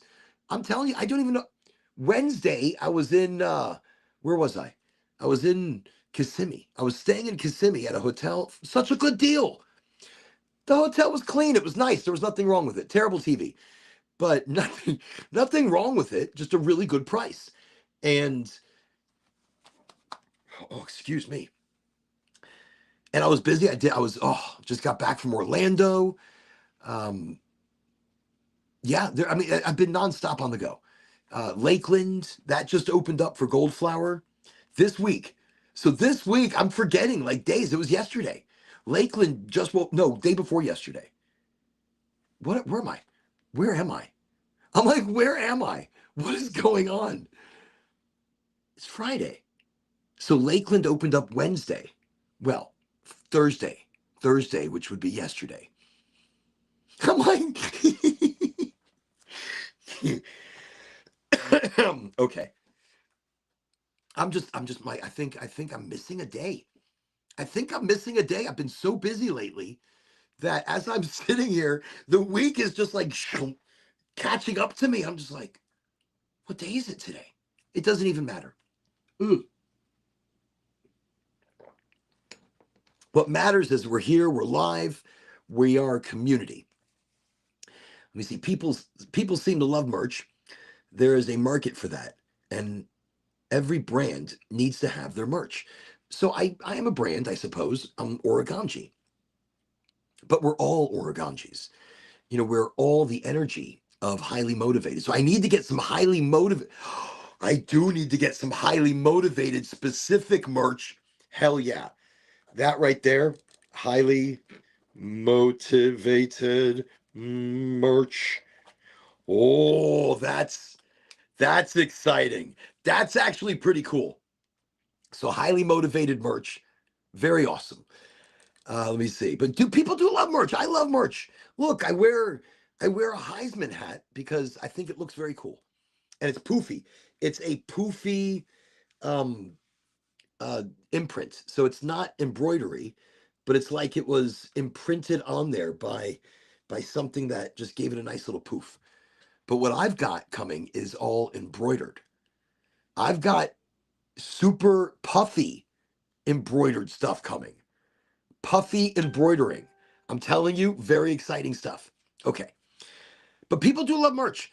And Christopher, congratulations on your novel. How long did it take you to write the book? Yeah, how long, Christopher? I mean, by the way, everybody, I'm going to get um, Christopher on the show when he releases the book, when things start going, whenever he's ready. I'm just waiting for him to direct message and let me know when he's ready to rock and roll. We will get Christopher on the show. And Christopher is going to talk about his book, and he's going to talk about the history of his story, because he's got so much there to talk to people about, and that's pretty exciting. Let me see. Hey, Sergey, it was originally going to be a TV series, and I did 180 podcasts with a series of stories. So those same stories are being turned into a series of novels now. Been working on this for a couple of years. See that right there? You could be working on something for years, and and it's so many notes, and before you know it, you've written like 100 books. You've written 100 sub stories to the big story, and that's amazing. That's amazing. You've got material there for 100 books. Let me see. Crystal Sterile, I think you get that because personal branding is thriving really well in 25. It is. Personal branding is thriving. People give a shit about people again, but about brands of people. Oregonji, we're not a brand. It's not a brand. It's everybody. It's a thing. It's a thing. What is it? You're not a brand? What are you? We're a thing. Oh, that makes a lot of sense. You're a thing. We are thing one and thing two, all mixed together. No, I think, yeah, I suppose we are a brand, but a brand for good, a brand for change, a brand authenticity, authentic, an authentic brand. Is there an authentic brand? I mean, everybody says they are. We are the authentic brand, authentically. We see each novel is like 10 to 15 chapters. Each chapter is like an adventure. The succubi, the time machines, everyone puffs the space cabbage. Christopher's way of putting it, which I think is great, space cabbage. It's like a cool version of Doctor Who, for American audiences. I think the American audience needs a little boom, bang, and pow. I mean, don't get me wrong, we like the Doctor, but the Doctor needs to have like some six shooters, and I mean, needs to be some of the fastest hands. in the West. I mean, he doesn't need to pull the guns. He never really ever pulls it. But it's the thought and the talk. And everybody knows this guy is lightning. Like lightning. Like he is the thunderbolts of Thor himself or of Zeus himself in a six shooter. Okay. I don't but he never pulls it. So that's the beauty of the character. But the gun, when he pulls and shows you this magnificent, bejeweled weapon, that is, it's not even something you would think you would shoot. Let me see. I will come on the show once things start going. I will let you know through DM, Oren. Well, I appreciate that. And that's why I'm not pressuring you. No, no pressure. Pressure, but no pressure. Wait, I tell you what. It's a movement, community, and journey. Yes. No, Dominic is right there. Origami, Christopher says origami is an experience. Origami is an experience. We are all that experience. Holy shit. Look, I love that. I'm just going to write some shit down here. And I'll probably never go back to this piece of paper again, but it doesn't matter. So it's I like the movement too. So it's an experience. We are the experience. We are that experience. That's amazing. And as Dominic says, it's a movement, it's a community, it's a journey. I had a movement once, just once. Okay. While I'm at a middle point, I'm getting out the proxy. The proxy, it is clean. We did this on the show. We did such a beautiful cleaning with a Q-tip. It's all about the Q-tip. And I'm going to get out my fancy dandy little tool here for picking up the batter. So we smoked out of the black one. Now we're going to smoke out to the white one. Now, there are different brands within the house of Goldflower. And, oh, this smells nice. Ooh, that was like a guava. This, I haven't even touched it yet. I have not broken into it yet. Look at that. This is delicious looking. Let me just get a nice, big, beautiful dab of this. We're gonna take a big hunky junky. Oh, it's huge. It's huge. I think that's pretty big. That is rather large. That's rather large to take at like low heat type of. Look, there's like crystallization in there. Do you see that? Do you see? Oh, and I don't. The writing on them are too small, so I can't read it. So I really can't tell you which one I'm doing because the writing is very small. I will try because that one smelled so good. Oh, wow. Wow, wow, wow. Wow. There's some good stuff happening there. It's all in the terp. Look, it's all in the nose. It's all in. Let me see. Is the name there? Oh, shit. No. Wait, is it? No. Maybe it's on front.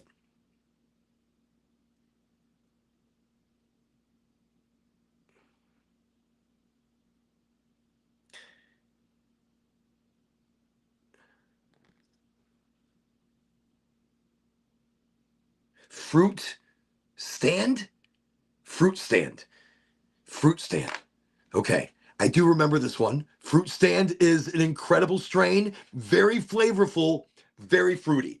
So let me just do this really quickly because I think it's just too high. It's just so high. It's like, I'm like, it's so high. It doesn't matter. I'm just going to do it. We're going to do it as soon as it heats. That way I can get as much flavor. Okay. I hit it twice. It's set pretty hot. Normally, I don't set my pipe this hot, but I must have pressed the button 3 times too many. And it changed the temperature from mid. So I had the temperature set right there in the middle. I like it on low, but lately I've been hitting the temperature up just a little bit, just to get a little extra kick into the endocannabinoid system. I mean, you can go up and down. That's what's a great thing about a proxy. And even when you're hitting it on high, it's not. Oh, it just buzzed. So here we go.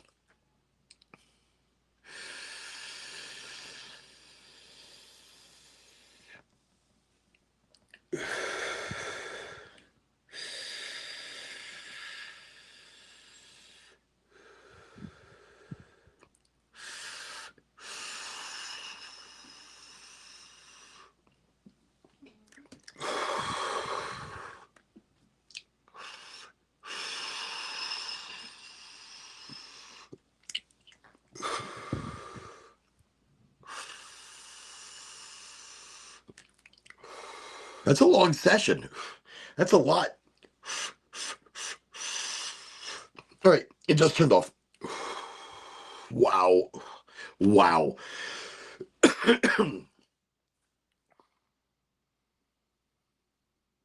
I really couldn't get a lot of the flavors, but I'm really high. I'm like, I really couldn't get a lot of the flavors, but I taste a myriad of things on my overall palate. Okay. Mm, almost peachy. Swear it. I almost taste peach. I mean, peachy. I taste peach within the conglomeration of fruit salad that I'm getting right now in heavy rosin form. Fruit salad. This fruit stand. That was smooth. Holy shit, that was so smooth. Very little to no cough, unless it's coming. It's like the cough is on its way. Mm. Very little to no cough. Wow, that was incredible. Wait, just gotta make sure the door was closed. Let me see. Okay. So, very smooth. Wow, actually, I'm surprised as to how smooth that was. Look, I just did some pretty hard hits with on high. So it was on high, burning like a dab. That was like a dab. It was a dab dab. It was a dabbity dabbity dab. I feel the energy. Whatever that fruit stand was, I think it was a sativa. I feel that sativa. I feel the energy of that sativa. Oh, I've missed some comments. Shit. Dominic just sent you a connect request. It would be a pleasure. That looks so amazing. I've never had rosin, and I've only tried dabs once, mostly flower here. But I was doing carts many years ago, and those are amazing too.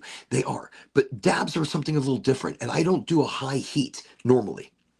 I mean, with the Puffco Proxy, normally I set it at a low heat. As you can see, I'm a little bit more energized now. I'm a little bit more. Fruit stand is definitely a sativa. The terpenes that surround it, I feel activate that. I could feel it here as they kind of dissolve and I get that multifaceted flavoring coming in. So definitely very fruity and very, very energy, very terpene infused energy. So the dab was nice. Normally I do it on a much lower heat, so I let my body absorb it differently. But I must have pressed a fucking button too many times, and there you go. I think I hit it hard enough where there's nothing left. It's like that's what's left after after I put in that rather large dabbity dabbity. So we're just going to be bougie. I can hear that cat. Man, that's wild. That is wild. That cat is just super high energy. I probably could have hit that again, but I don't know. I don't think so. That looks pretty dark. Looks pretty cached. And that's it. I just cleaned the proxy just now. I just turned around, gave it a little, once over, and now I'm ready for another clean, fresh dab. Wait. Hopefully there's no colton in there. Good, good. Yeah. That's how easy the Puffco proxy is. I don't do high heat. I'm not going to heat up a rig, and I'm not going to drop a large amount. I'm not going to shock my system. Doing it through the proxy on high heat, like I just did a moment ago, would be as much as I shock my system. That's as much as I push my direction in a dab sense. Because even that, look, that makes um so I do that dab, and look, I my system, it's shaky. I have to really concentrate.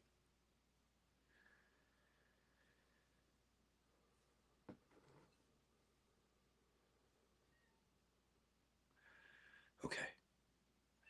But as you can tell, how excitedly it gets my body and it gets my brain. That right there is I can hear the cat. um, that right there shows you the effects, the immediate effects of doing a sativa-esque concentrate in a Puffco proxy.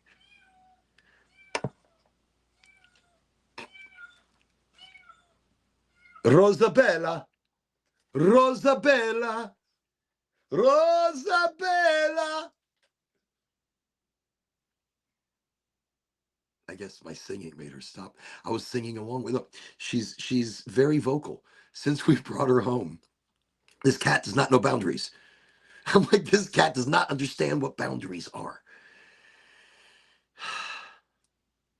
So it's nice to have a new kitty in the house. She's potty trained. So I am quite excited about that. I mean, I don't mind doing the cat litter as long as I don't have to chase pee and poop all over the house. And as long as it's just coming from one place. Rosabella. Ow. Ow. Look, the cat is trying to get into the room. That is wild. The kitty cat is trying to get into the room. Okay, I feel so bad. I feel so bad. That's like, let me see. Christopher Sterling, okay, bud, would connect with you after the show. Excellent, guys. Let me see. Christopher, you sound like freaking Darth Vader smoking a pipe or something. The other night on the show, I don't know if I had it on the show. I was wearing Darth Vader smoking. It was a smoking Darth Vader, and it comes from Darth Vapors. Okay. I sound like a freaking Darth Vader smoking a pipe. Let me tell you, it's a wild way to take a hit. I feel it like right now. I'm regulating myself because I do feel even more excitedly or more energetically. And by the way, anybody coming onto the show tonight, anytime you see the show is a show about everything. No set conversations, no expectations. But it's also a show because I smoke throughout the show and I smoke very large amounts and strong amounts of cannabis. And I show you even how these things affect me live on the show. And we talk about it. And sometimes people are like, yeah, why do you do that? I go, because, well, some people, I mean, I talk to and like, why do you explain it? I'm like, well, it's always explain it because when we're in the smoke sessions, we can't. I mean, we don't really say, we don't have somebody out there like, like doing a play-by-play. By the way, at this point, I'm feeling an immediate entourage. And that entourage is all right.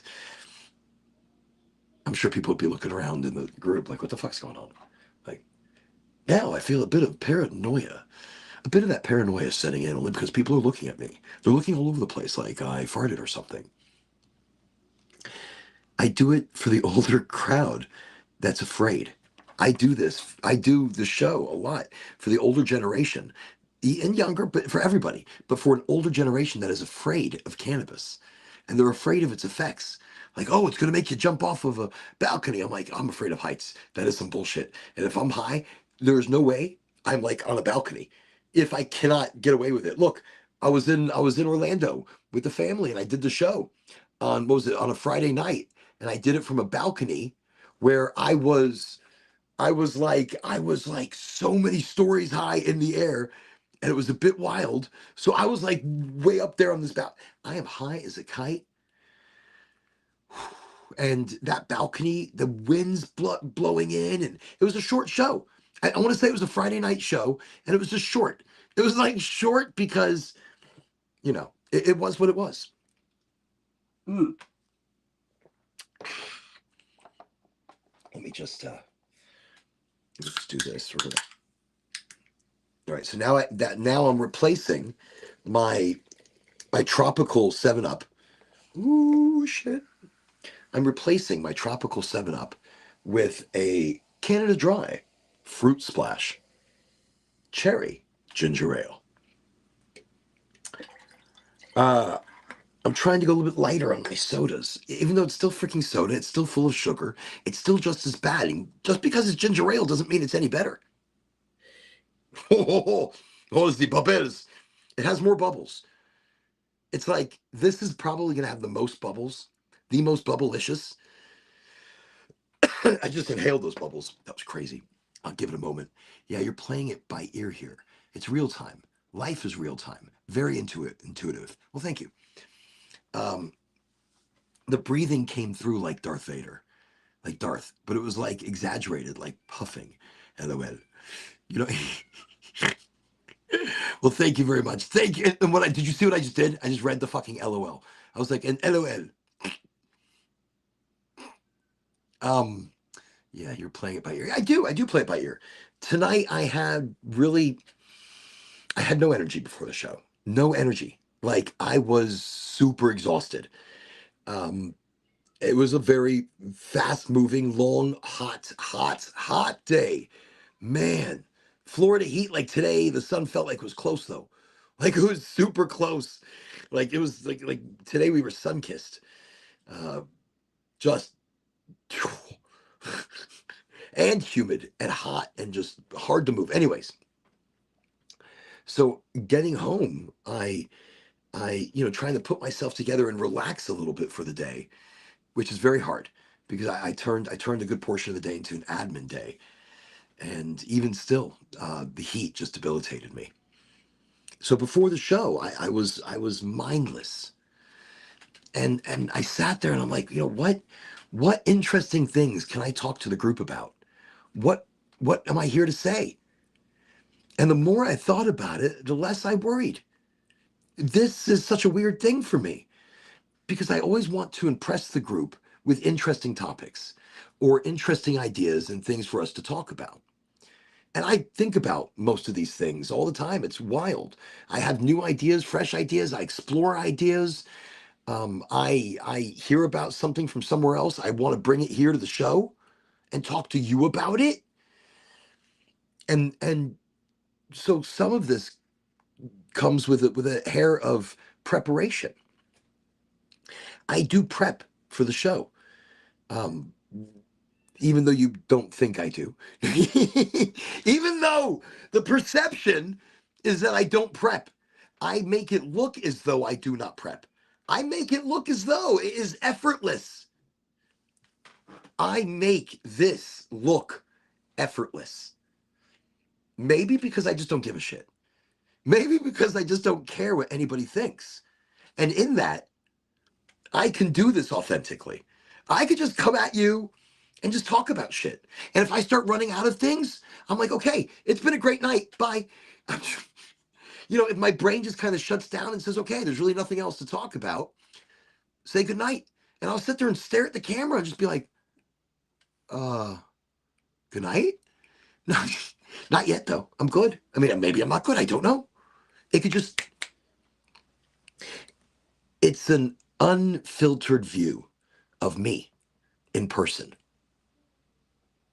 You meet me here, you're meeting me in person. You meet me here, I'm the same person that you meet in person. I'm the same person you meet in person. And that's the grand thing about this digital get together, this digital community that is ever growing, ever welcoming. That's the awesome thing, is that I come here, just me. You like me, you do, you don't, I don't care. Either way. It's it's that's I'm not going to let that affect where my energy sways. I'm not going to let somebody's judgment of me, because then I would have to be I would be judging me. I don't judge me. I don't necessarily judge myself. So I don't really care for others judging me. It just kind of bounces and rolls off. I don't feel it. I don't even know what's happening. It's not even part of my realm. I'm not even thinking like that. When you move past judgment, you move past there's a overhanging energy that I don't want to say holds people down, but it's people holding themselves down by the thought of what others might think, holding themselves down about how they think about themselves.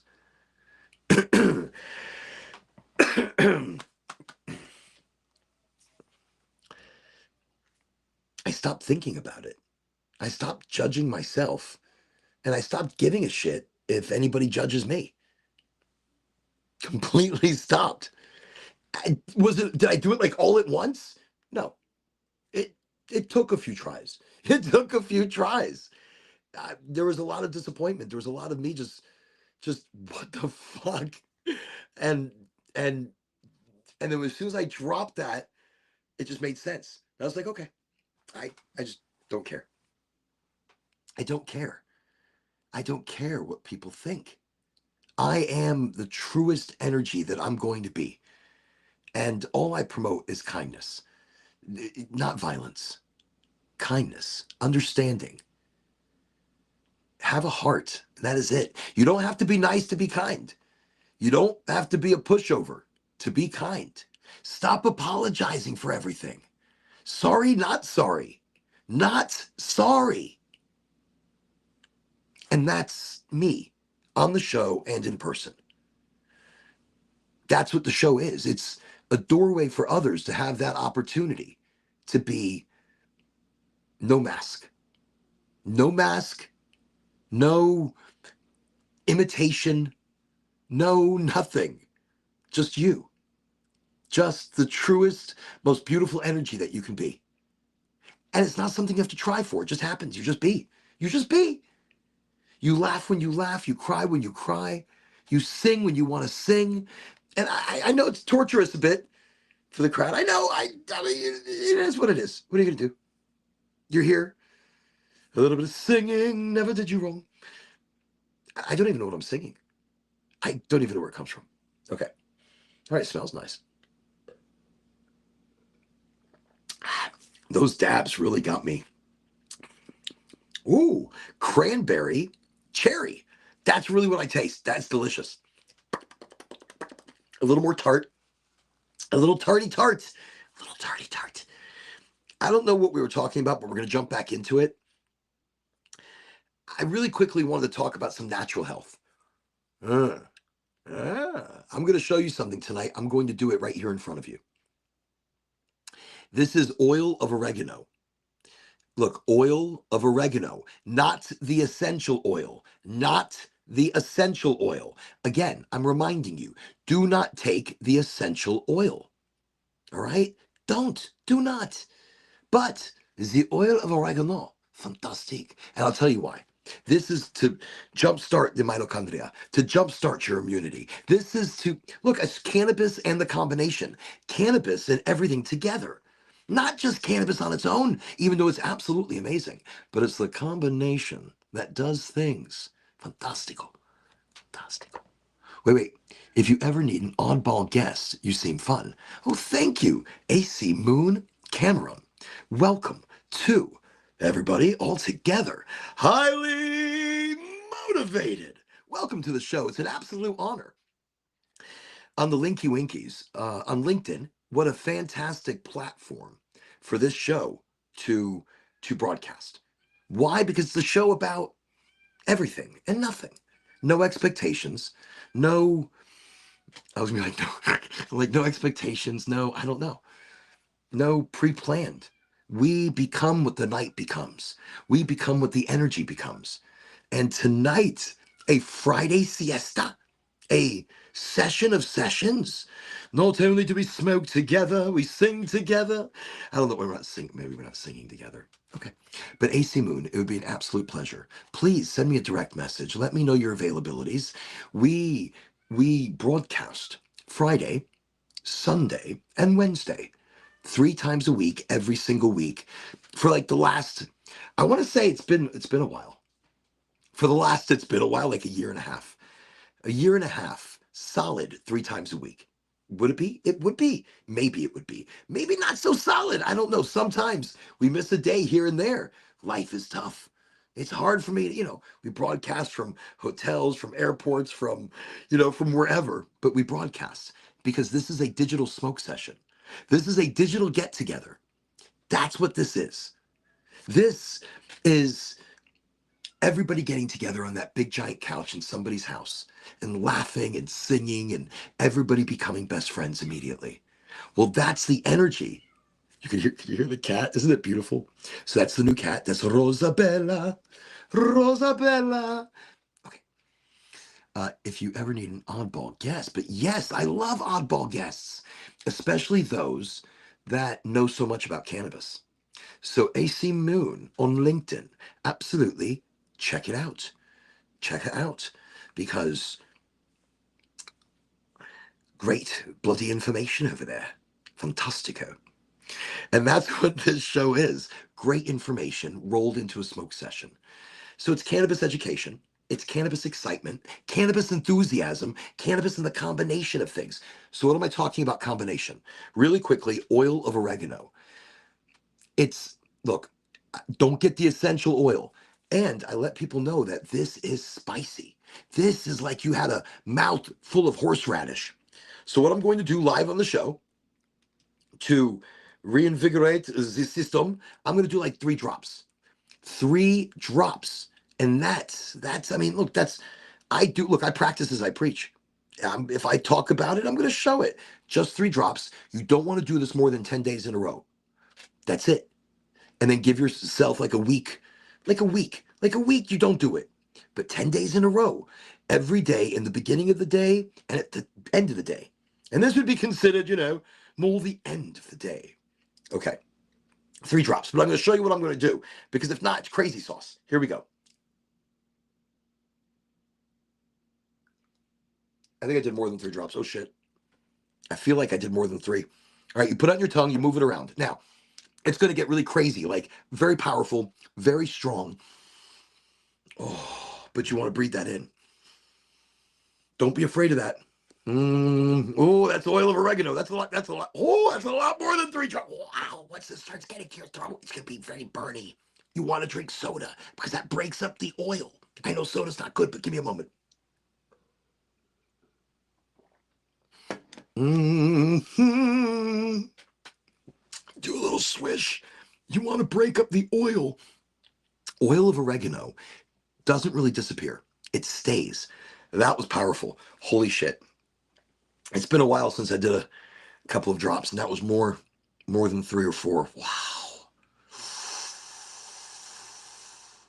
Oh, that really kickstarts the system. So in your mouth and in your throat, the oil of oregano can be very spicy. And it can be an irritant. You want to pass it through. But once it gets through there, it starts to break down nicely through the rest of the body. So soda, it helps. The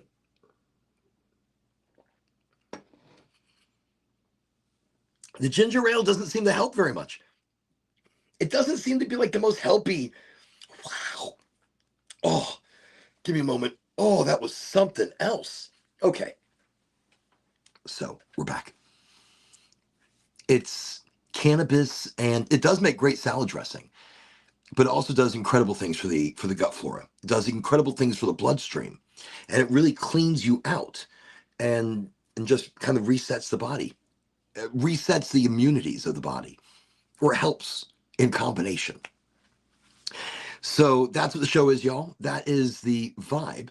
And tonight we were talking about Bob Lazar.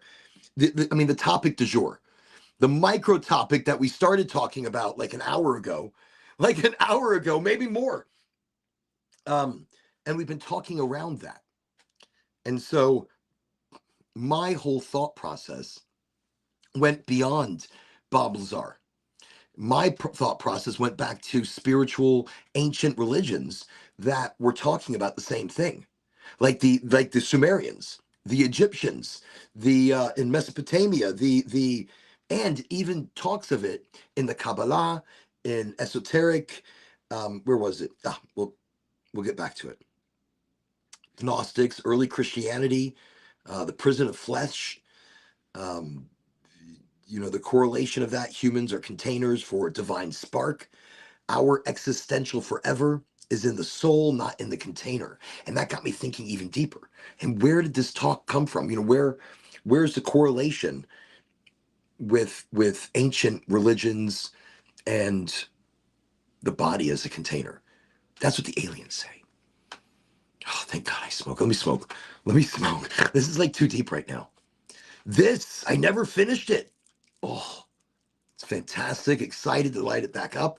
By the way, again, reminding everybody, we very much so would love to have guests on the show. I am delighted to have community just come to talk and come to smoke.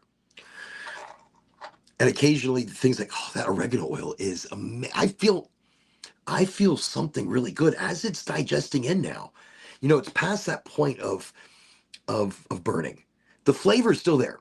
Everything at this point now is going to be oil of oregano. Remember, not the essential oil. You want oil of oregano. Okay. We are aliens. We are. We are the travelers. Panspermia. I know the word. I can't. I can't. I'm like, what is the word? We traveled here on comets, on meteors. The planet was bombarded at early stages where we are aliens. We're all aliens. We came from another planet, I'm quite sure. And we talked about the moon. Look, we talked about the moon a couple of episodes ago. The moon. The moony moon. The moon. I do love moons. I'm a moony moon kind of guy. And the moon recharges me. But is the moon an alien base? Is it hollow? Are the conspiracy theories true? I don't know. But I told you about them a couple of shows ago. And that's what the show is. It's cannabis and education. It's conspiracy and cannabis and education. Last show, we were talking about ancient cannabis and making tea and how tea revitalizes our deep endocannabinoid system, our neurons, our receptors, our orphan receptors, which are the cannabinoid receptors, your set of CB1, CB2. I know we haven't named them yet, but the CB3 sets of receptors. Currently, they are still orphan receptors without a name, but they are activated once the CB1 and CB2 in unison are working. They pop, and start clinging and attaching onto cannabinoid receptors. It's amazing. So that was really the really simple version of it. So simple.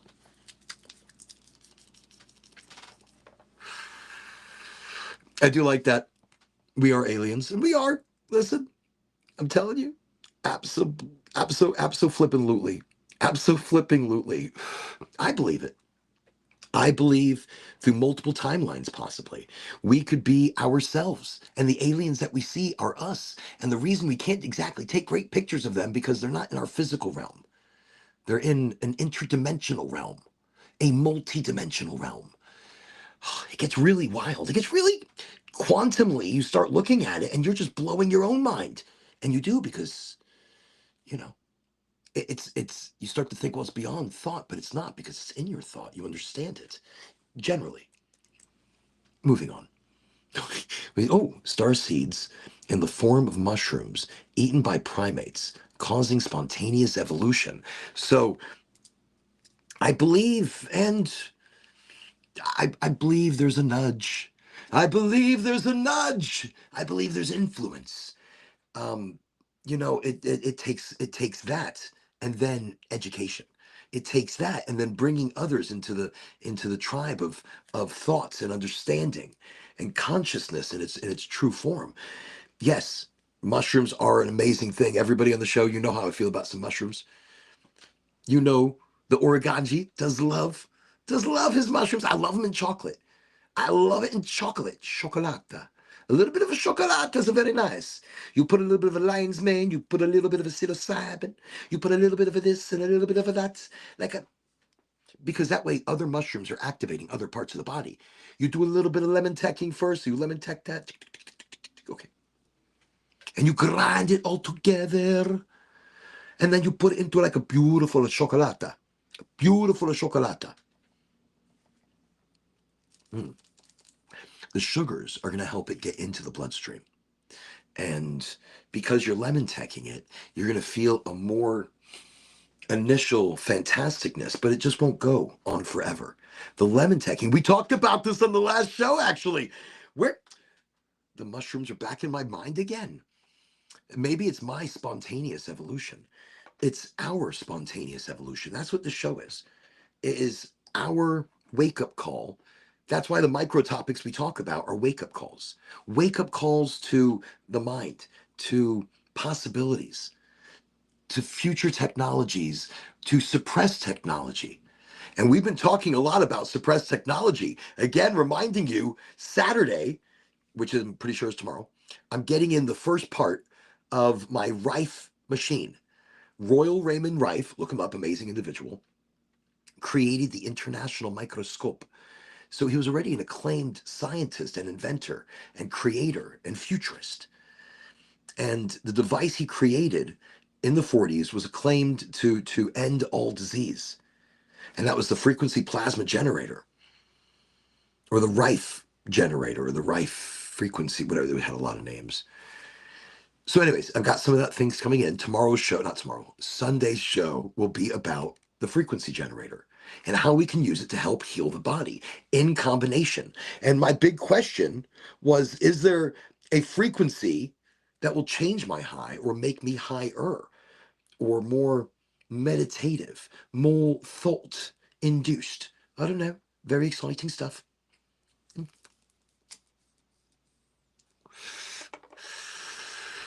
But again, I was saying earlier, LinkedIn's such a great place because this is something different. I'm not selling you anything. I'm giving shit away. I don't sell anything. I don't promote my services, which are currently in the state of Florida. I am marketing, I am many things. And I do talk about gold flower cannabis because they are absolutely incredible. Of course, Heisman, one of the amazing brands over under Ideal. Ideal, the house of growers within gold flower cannabis here in Florida, a medical cannabis provider. And if you have your card and you're here in the state of Florida and you have not gone to gold flower, it will change your life. It's organic, hand trimmed, it's living soil. It brought me back to making tea because it tastes good.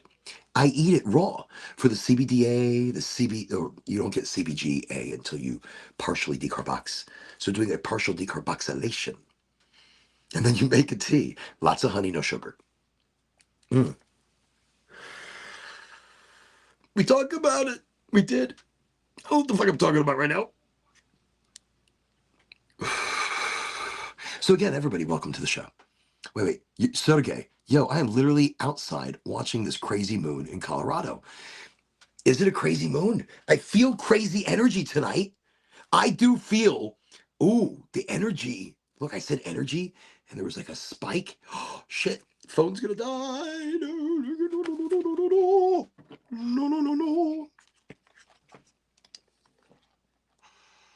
Ooh, and it's hot. It's a hot phone. It's a hot phone, baby, this evening. Okay, we've got some hot stuff, baby, tonight. All right, whatever. This is nice. This right here, which one was this again? This is the Sherbanger, the Grape Life, and the Zangria. So Sherbanger, Zangria, Grape Life cross. It's powerful. This would be a great one to press. So if I can taste this through the oil of oregano, wow, there is some strong terpy werpies going on over here. It's an eclipse tonight.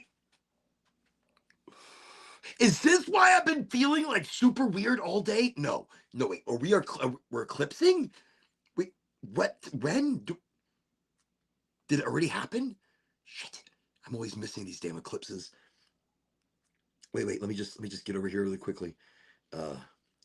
Hi, Lucid. Please tell me this evening, is there an eclipse? And am I currently missing it? Okay. Figured we'd bring Lucid into the conversation. Especially I'm finding out now. AC brings the energy and says eclipse. Like today's status, there is no eclipse tonight. No, shut up. Somebody else says there's an eclipse. I don't believe you. September 5th. It's just a regular evening. No celestial drama to catch. See, I don't know. I feel it's drama. Is it a full moon? Wait. Are we full mooning it tonight? Excuse me, Lucid. Just in short, are we full mooning it tonight?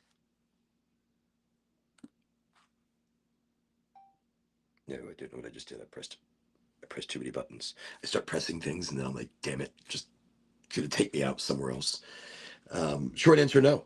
It isn't a full moon tonight.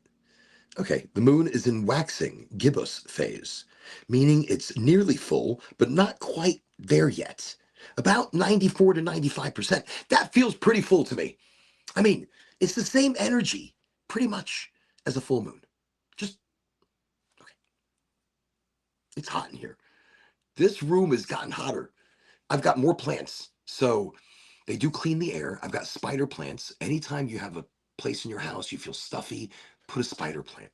Spider plants, they clean the air by absorbing the CO2, but they absorb large amounts of CO2.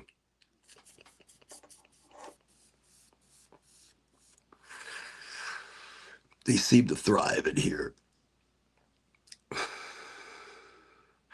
We hotbox the hot room. This is like a hot room. We're hotboxing the hot box, and that's what's happening tonight. Let me see. Is this weekend? I believe it is this week. Okay, so this weekend, we're in full, people. This weekend, Saturday, go outside and look. Remember what I say about the moon. Look, go outside barefoot, ground your feet into the dirt, recharge from the energy of Mother Earth, and also connect with the power and the energy of the moon. Yes. So tomorrow is good. Sunday is good. Tomorrow and Sunday. All right. No, seriously. Go outside. Go outside. Howl at the moon. Howl at the moon. How do you do it? You just get howl. Howl at the moon. Go outside tonight. Tonight's good. Who gives a shit? Even though it's waxing, it's like 95%. 95%. So I probably scared the shit out of somebody in the house. They're like a fucking werewolf. The hell did somebody let inside? Look, get out there and make your voice, make your presence to the moon, to the energy of the night. And at the same time, recharge the body. Recharge the body by, you could hug a tree. Hug a tree with real intention. Hug a tree with real intention. I've done it and the mood has changed. I've done it and I've just been like, holy shit. I'm like, I feel good. I feel happy. I feel content. I don't know. But it's the truth. So tonight, tomorrow, Sunday, all 3 nights, one of the three is good. At least one of the 3. I'm going to do it tonight because I'll probably forget tomorrow night, or I'll do it tomorrow night as well. But get out there and just make a statement. You don't have to howl. Make more than a statement, a declaration of you, a declaration of self, of energy. I am the unicorn. I am the excitement. I am the story writer. I am the creator, the watcher, and I know. And let the universe know it. Let the universe know that the excitement of you, the enthusiasm of you, the highly motivated of you is there. That's it. Barefoot. Get off the concrete. Take the shoes off. If you're in a concrete jungle. If you're in a concrete jungle. But if you can get outside the dirt pretty quickly, barefoot. Walking barefoot recharges you with the earth. And when you really need it, you bury your feet into the ground a bit. And the earth feels it, and you feel it as well. And when you got a full moon, look, that's a double fucking connection. What a great recharge. This weekend is going to be a great recharge. I'm excited. I'm excited for you. I'm excited for me now because I did not know. I just took that large amount of oil of oregano and I'm breathing better. The reason I started doing it was my breathing. Wow. That's a super deep breath. That's different. I like that. Let me just oh. I mean, it's not helping me stretch or anything, but wow. Okay.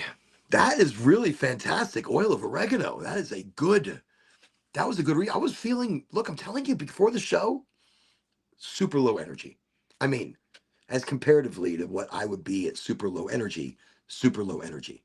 Schwartzy Pants, welcome to the show. Welcome to Highly Motivated. If you're new to the show and that introduction, wait, SST Life, Travi, welcome. Highly Motivated. Travis is joining us from the Instachacha. On Instachacha, you can find us as O, as in Oren, 420X. That's my handle. So if I've got problems on one, you can find us on another. And that's what we do. We broadcast 3 nights a week, just this, smoke sesh. We're not selling shit. We're selling us. We're talking us. We're sharing our energy. Beautiful stuff. Feeling rather silly high. This joint was lovely, but I think it is time to try the last of the rosins. So tonight we're trying 3 different ones. And this, did I try this one already? No, I don't know. Did I? Does this look like something I've tried? Like something I've dipped into? I want to say maybe. I want to say maybe. Maybe this is the one. Wait. But then I was looking at this one. I can tell the difference. Wait. Oh. Ooh. No, I don't think we've touched this one yet. Did we? No, we haven't. That looks delish.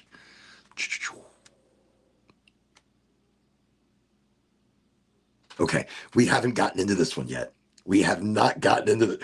Now is the time. Now is the time. Like no other time. Our clean proxy, you notice how we cleaned it out earlier using the Q-tip method. How quick, how easy, how boom, boom, boom, boom, boom. Boom, boom, boom, boom, boom. Next week, we're going to be using the Venti that I got from Stores and Bickle from Christian Lazardi. Great deal, great deal. Like, it was superb. Still had to come out of pocket, but superb. Like superb. Like superb. Suburban, I'm telling you. Let me see. I never pre-grind my weed, so I knew immediately they got me. Wait. What's going on? Hold on. I can't scroll. It doesn't let me scroll. Doesn't let me scroll. Let me see. Full moons tonight. Oh, it's my dad. My father. I I I normally answer. I normally answer when I'm on the show, but we're on Insta Cha Cha, and it will kill the Insta Cha Cha. So not this time. I will answer you. I will call you back. I will call you back. That is hysterical. Usually we try to get him on the show when he calls. He is an absolute riot. I wonder if, wait, I can call him from this. Hold on. Oh, hold on now. I never call anybody. And I'm going to call him. Okay. So we're going to put him on speaker. I don't know if it's loud enough. Is it? Can I turn it up? Hey. Oh, good evening, sir. How are you? I just want to let you know before we get too far into the conversation here.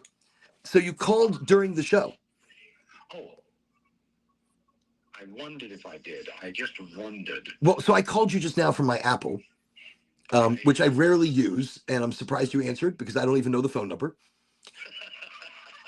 Just not even a clue.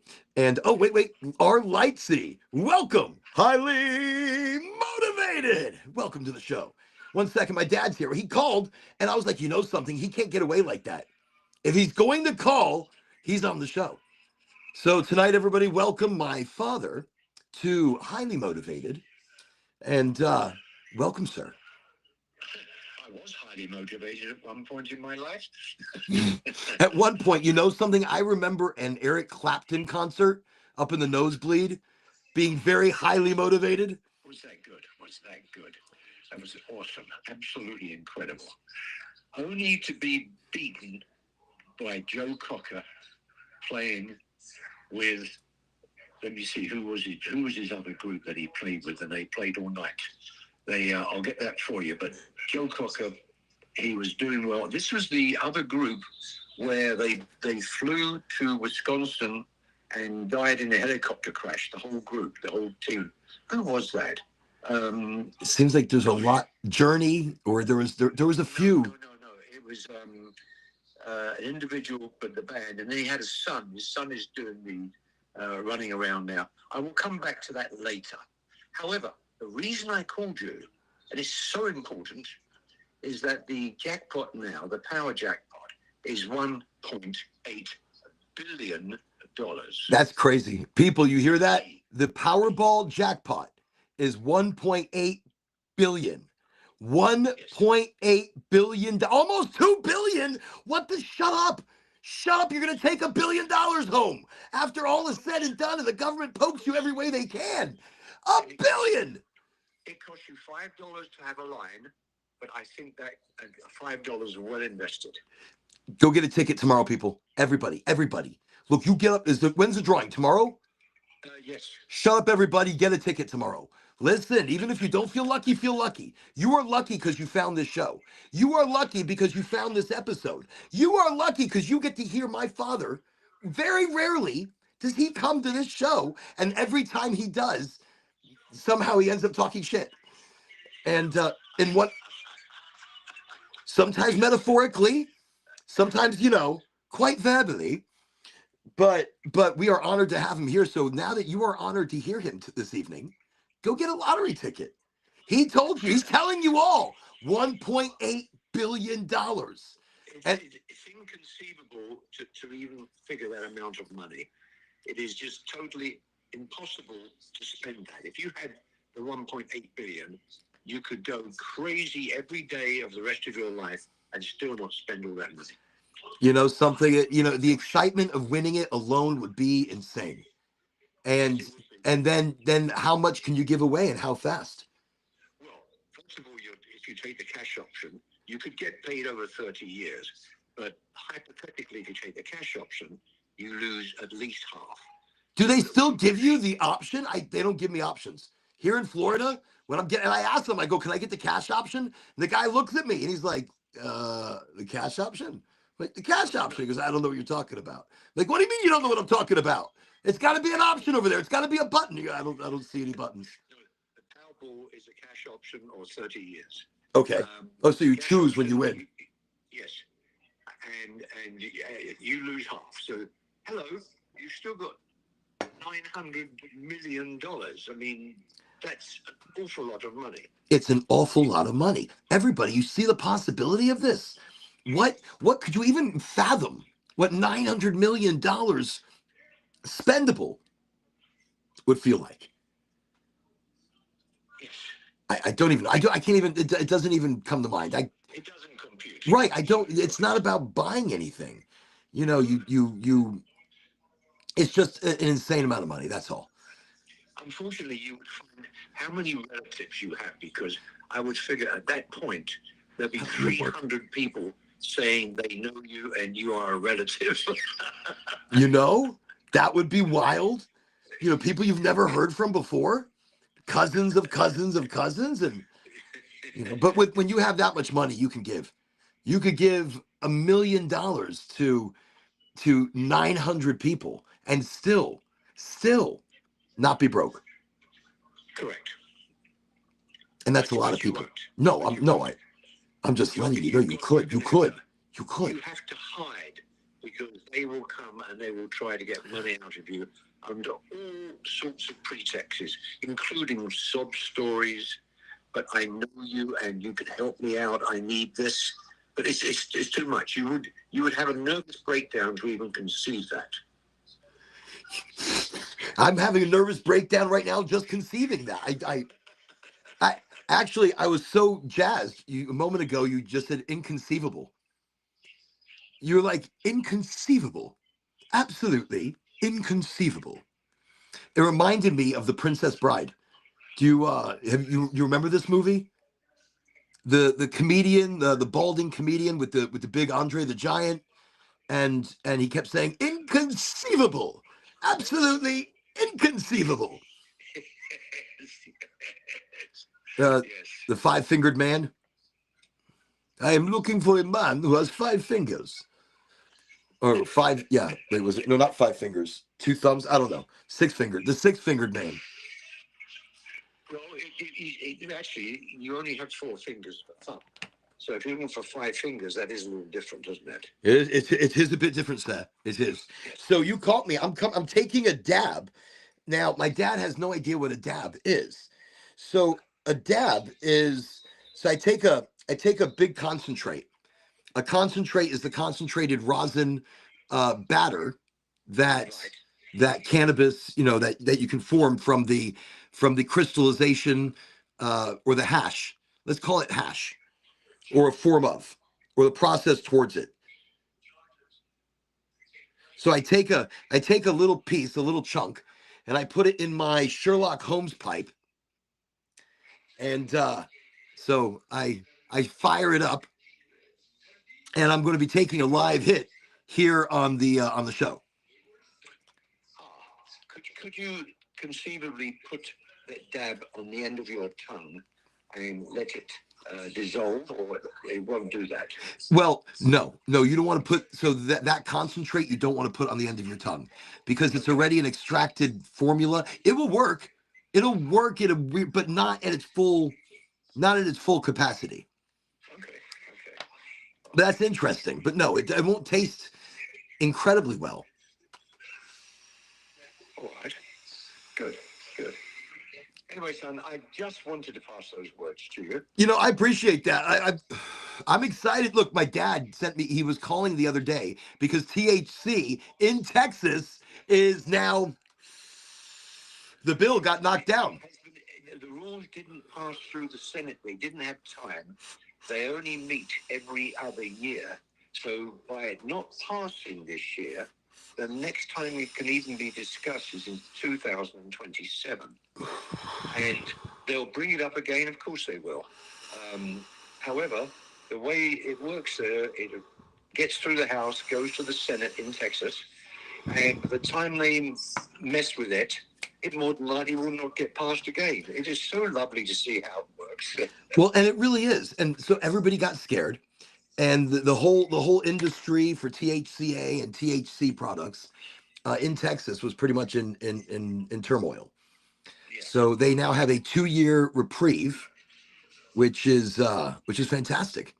And so my dad calls me the other day, just calls me, son, very exciting. THC is still A-OK in bloody Texas. Not quite like that, but Something similar, yes. But I'll let you get back to your real subjects that you want to talk about. But I wish you a jolly good evening, and to your listeners, have a wonderful time with that byproduct of THC and whatever else. And I'm watching the football game that's going out of Brazil. The NFL, excuse me, is doing games overseas in different countries. This one is in Brazil. They've got more people there than we normally have in games here. Look, Brazil is all about sports. It's a country that thrives on the energy of their team kicking your ass.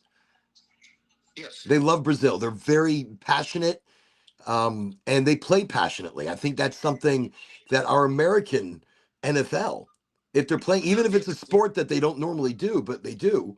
Yeah.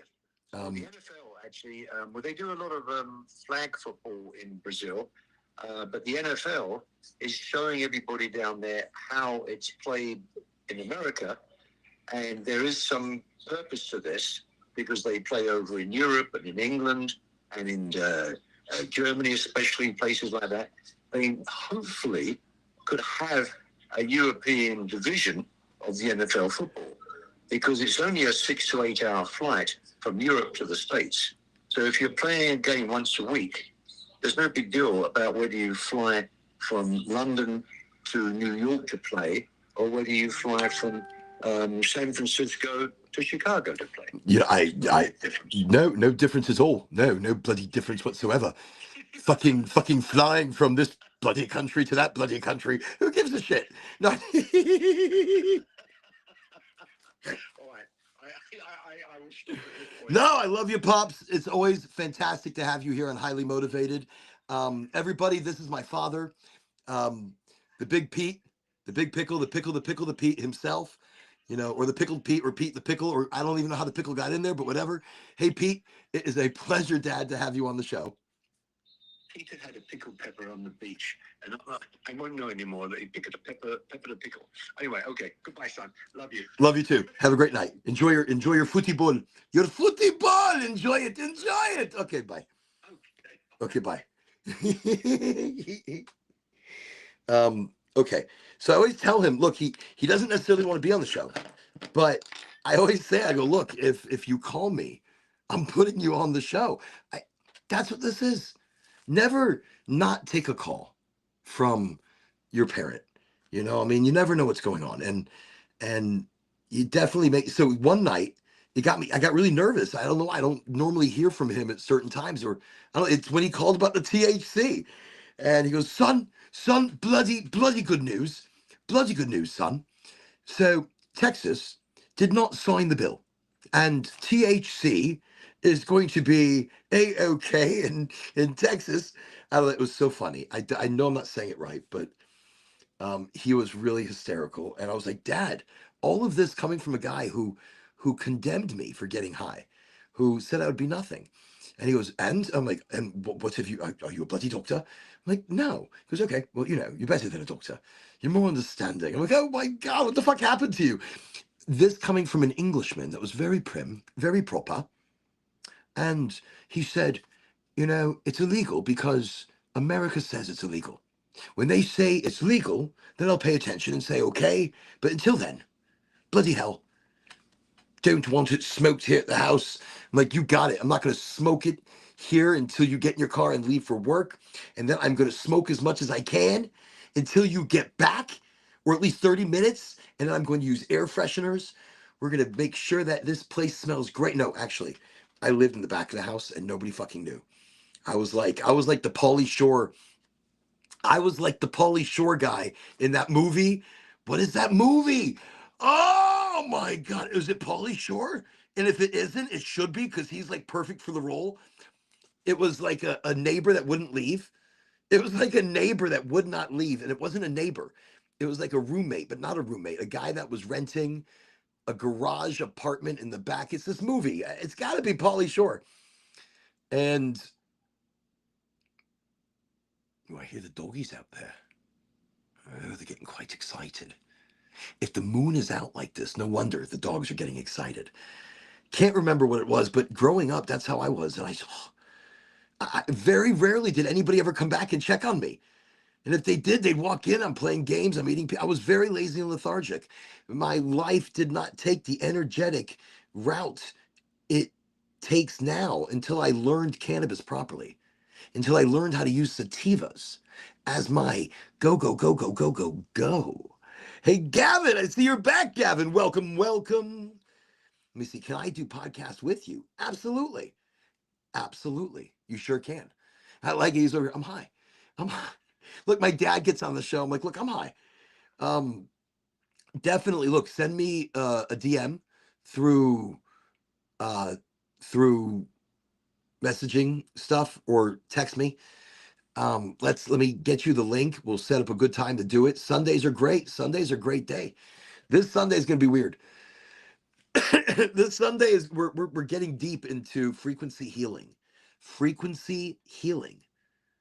There are frequencies that are going to change your life. And that's what, so tomorrow I've got a machine coming in. I keep mentioning it because I'm so excited about it. Also, I've mentioned a few times the $80 ounce at Goldflower Cannabis right now. Goldflower Cannabis, a medical provider in Florida.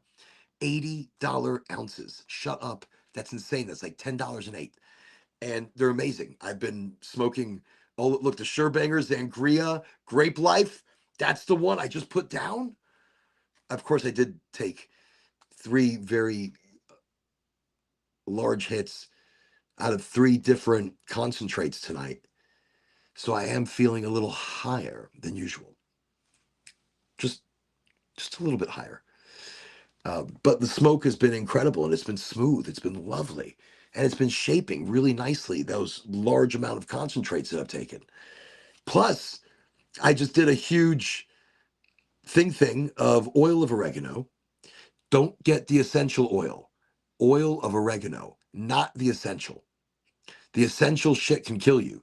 I did like half a damn dropper. Holy shit. But I feel great. Should have only done like 3 or 4 drops. And I thought I was doing that, but I couldn't feel it as it hit my tongue. And then I looked and I realized how much I took. It was a lot. It was a lot. But it is a painkiller for mouth pain. It is a it is a blood revitalizer. Oh, it is an immunity booster. Oil of oregano is an amazing bunch of things. So 3 drops on the tongue in the morning, 3 drops on the tongue at night, 10 days straight, and then take a week break from it. And then do it every so often after that point, like I just did. And it really gets into the blood, it gets into the body. You feel that. You feel that energy of it. So tonight we did that. Tonight we've done a lot of dabs. Tonight we've done a lot of dabs. Oh, I hit it. Look. That's what was left from that really hard hit I just did a second ago. Nothing hardly. Like wow, that is really. But where does it all go? So here's the interesting part. Here in the back, it will. Oh shit. Okay, so there it catches on the bottom. It catches on the bottom, but not that much catched. So this is what's come out from the backside. This is what's come out from the backside. And that is stuff that you don't want to smoke. Some people ask, they go, look, can you smoke it? Can you collect it? Can you still dab that? You, yeah, you, if you don't have anything else and you're totally out of everything, then yes. Yes, it's like smoking a roach. It's like picking up a roach and smoking the roach. You take a couple of hits out of that roach, it's pretty harsh, but you'll get some flavor and you might get a little itsy bitsy high. Enough to like tie you over and be like, all right, I could use some weed. I mean, I can use some weed. And so yeah, smoking the stuff that comes out the back, you can do it, but it's like you're smoking already vaped bud. So if you vape the bud, like in the beautiful venti that we're going to be opening up eventually, I haven't done it yet. I'd like to do like a total. I'm rubbing it. What the hell's my problem? No, this is like the coolest thing. Some of the best herbal vaporizers on the market are made by Stores and Bickle. They make the volcano, the original volcano, and they made a new version of it that is just the coolest thing in the world. It is like Volcano 2.0. Volcano meets Godzilla. Yeah. No, that would be a great version. I mean, just throwing it out there. Throwing it out there. But anyways, awesome device. Thank you again, Christian Lazardi of Stores and Bickle. He's an awesome rep. Let me know of an awesome promo. Awesome deal. And I jumped all over it. I jumped all over good deals. I love a good deal. I love a good deal. Anyways, tonight we're just hanging out. We're just chit chatting. And when we run out of shit, we run out of shit. And we were talking about Bob Lazar. We were talking about bodies as caskets, or not caskets, bodies as containers. So, anyways, let me just go back here and let me just see what I missed. I missed a bunch. So how does it stack up? Biology, genetics, humans, the software, alien tech connection, speculative but possible. Wait, what is this? What did I ask? I must have asked something really deep. The body as a container, biological fact. Oh, that's right. I said, okay. So with all of this spiritual talk about the body as a container, quickly because we're pretty deep into the show, and I could probably do this again on Sunday. But I asked Lucid to help me with this, and I said, so now let's talk science. Let's talk fact. Let's talk what we might possibility. You got to say possibility, or they don't give you the answer. What would be the possibility, maybe the actuality?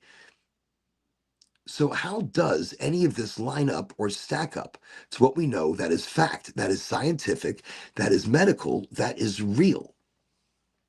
Okay, so I put in the real shit. I asked for possibilities. You've got to throw in certain keywords for them to answer certain ways. So Lucid says, good. Grounding this in science is where we can test what's myth, metaphor, or maybe pointing at something real.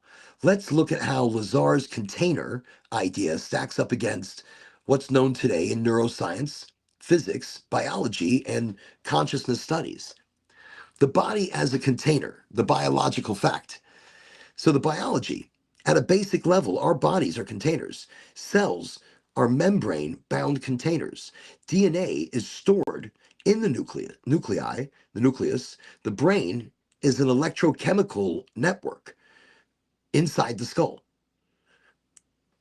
Okay. Information storage, our memories, personalities, and behaviors all emerge from neural networks that are physically containers or contained in about 3 pounds of brain tissue. So these neural networks are contained. So the fact alignment, the metaphor of container, holds in biological sense. Without the body brain as a vessel, our consciousness experience doesn't manifest here. Very interesting. Okay. Our consciousness doesn't manifest here. We are energy, and we are using these meat suits to manifest in real time here.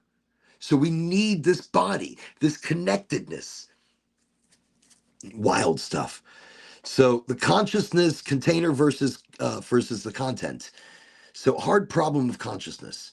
Science can map brain activity to experience EEG or fMRI, but it still can't explain how subjective experience arises. Some theories propose a consciousness is emergent from brain activity. Others propose it is fundamental, and the brain is more of a receiver or a filter, a container that tunes in to awareness. Is our brain tuning in? This is actually something that's big. Wait, let me write that down. Our brain tuning in. Okay. So, very interesting stuff, especially when we start talking about frequencies on Sunday's show. It's all about the frequency. It's all about the building of this Rife machine and how it actually works. So, all right, so wow. So some theories propose consciousness is emergent from the brain activity. Others propose it is fundamental. And the brain is more of a receiver or a filter. Again, I'm reading that because it says something. It tunes in. You're tuning in to a body. You're tuning your energy, your soul into this form, but there's more. There's so much more. So there is the Penrose and Hameroff, which is the Ulch OL theory. I can't read it. My eyes are terrible. I need glasses. It suggests microtubules in neurons may tap in the quantum process, meaning consciousness isn't produced by the brain, but it is channeled. Oh, that's interesting. Wait, Soda Pop Bomb, welcome. Highly motivated. Wait, I think that's you, Gideon. I think that's you. I'm pretty sure it's you, Gideon. It's good to have you on the show. It's a pleasure to always have you on the show. Okay, Gid, one of my kids. Um, don't know where he is. Don't know where you are. But welcome just the same. I don't know why it sounds like the Doors. Welcome just the same. Riders on the storm. Okay. Anyways. Oh, wait, are we back? Are we back? We're back. I sent you a message on Messenger. Excellent. I will look for it. I will look for the message on Messenger. Fact alignment. Let me see. Integrated information theory. Consciousness is structured information. The body brain is the container for that computation. So we are the container for the computation of the tuned in brain. Wow, it's gotten weirder. I mean, I thought we were like a reflection from a black hole. Maybe we are one of many reflections. Maybe we are a past, present. We are in multidimensionals. But to find out, we are tuned in to the brain. It makes sense. We dream. We tune out. In a dream, we're like tuning out. We're tuning out and going into the Akashic record. Good, bad, forward, backward, present, past, and whatever you want to call it. You don't call it the Akashic record, you call it something else. But the total connectivity of soul and energy. So we tune back in.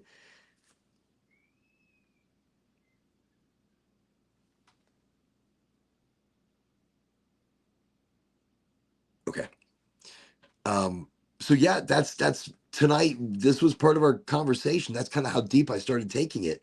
Energy and information, physics perspective. So the law of conservation: energy cannot be created or destroyed, only transformed. And this applies to the energy in your body and even the quantum information that makes up your being. That's powerful shit right there, because that's real science. I love this. Like, that's powerful shit right there because it's real science. The quantum information. So physicists like Hawking and 't Hooft have argued that information cannot be destroyed, even in black holes. If true, then the contents of the container, you, may persist beyond the breakdown of the vessel. So the biophotons, studies show human cells emit tiny bursts of light, biophotons, possibly used for intercellular communication. Some fringe research suggests consciousness might be linked to this biophotonic communication. Now we're getting deep. Now we're getting to a place that I feel deep. I feel it's deep. I feel this is deep. It feels heavy. It feels heavy, but I like it. I mean, I'm interested. I'm excited. I hope this is something that you just kind of says, look, physics support the what's inside us. The information energy is more fundamental than physical container, and so physics acknowledges that. There's a lot of things that bring up more questions, and that's what this show is supposed to do. In cannabis, in health, in wellness, in life, in AI, in aliens, in us, in possibilities. So DNA as a cosmic container, genetics, DNA as information. Your DNA holds 3.2 billion base pairs, encoding everything about your biology. It's literally a library inside a container. The junk DNA, only 2% codes for proteins. The other 65%, or I'm sorry, 98%, has regulatory, structural, or still mysterious functions. Some scientists speculate it could hold meta programming potential. And then, as AC Moon was mentioning earlier on the show,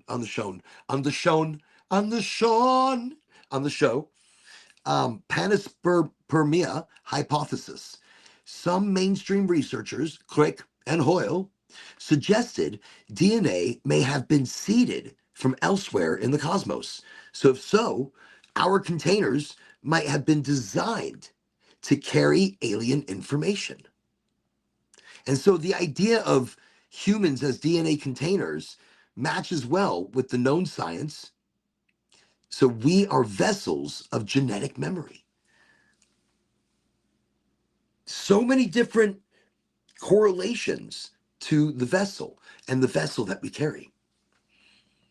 Near-death experiences, so NDEs, and consciousness studies. Wow, it just keeps going. There's so much. Oh my God, holy shit. Okay. No. Oh, I need to go rest up a little bit. It's been an amazing night, an amazing show. We've gone 244. That's hot. That's hot. That's good. In this hot box, yo, you are all amazing. You all brought the energy, and I appreciate it. You all brought great vibes, and I can feel it. We are all going into, I feel so much more energetic. We are all going into an incredible, powerful, excellent weekend. Excellent. So get out there tomorrow, connect with the moon, connect with the earth. Wow.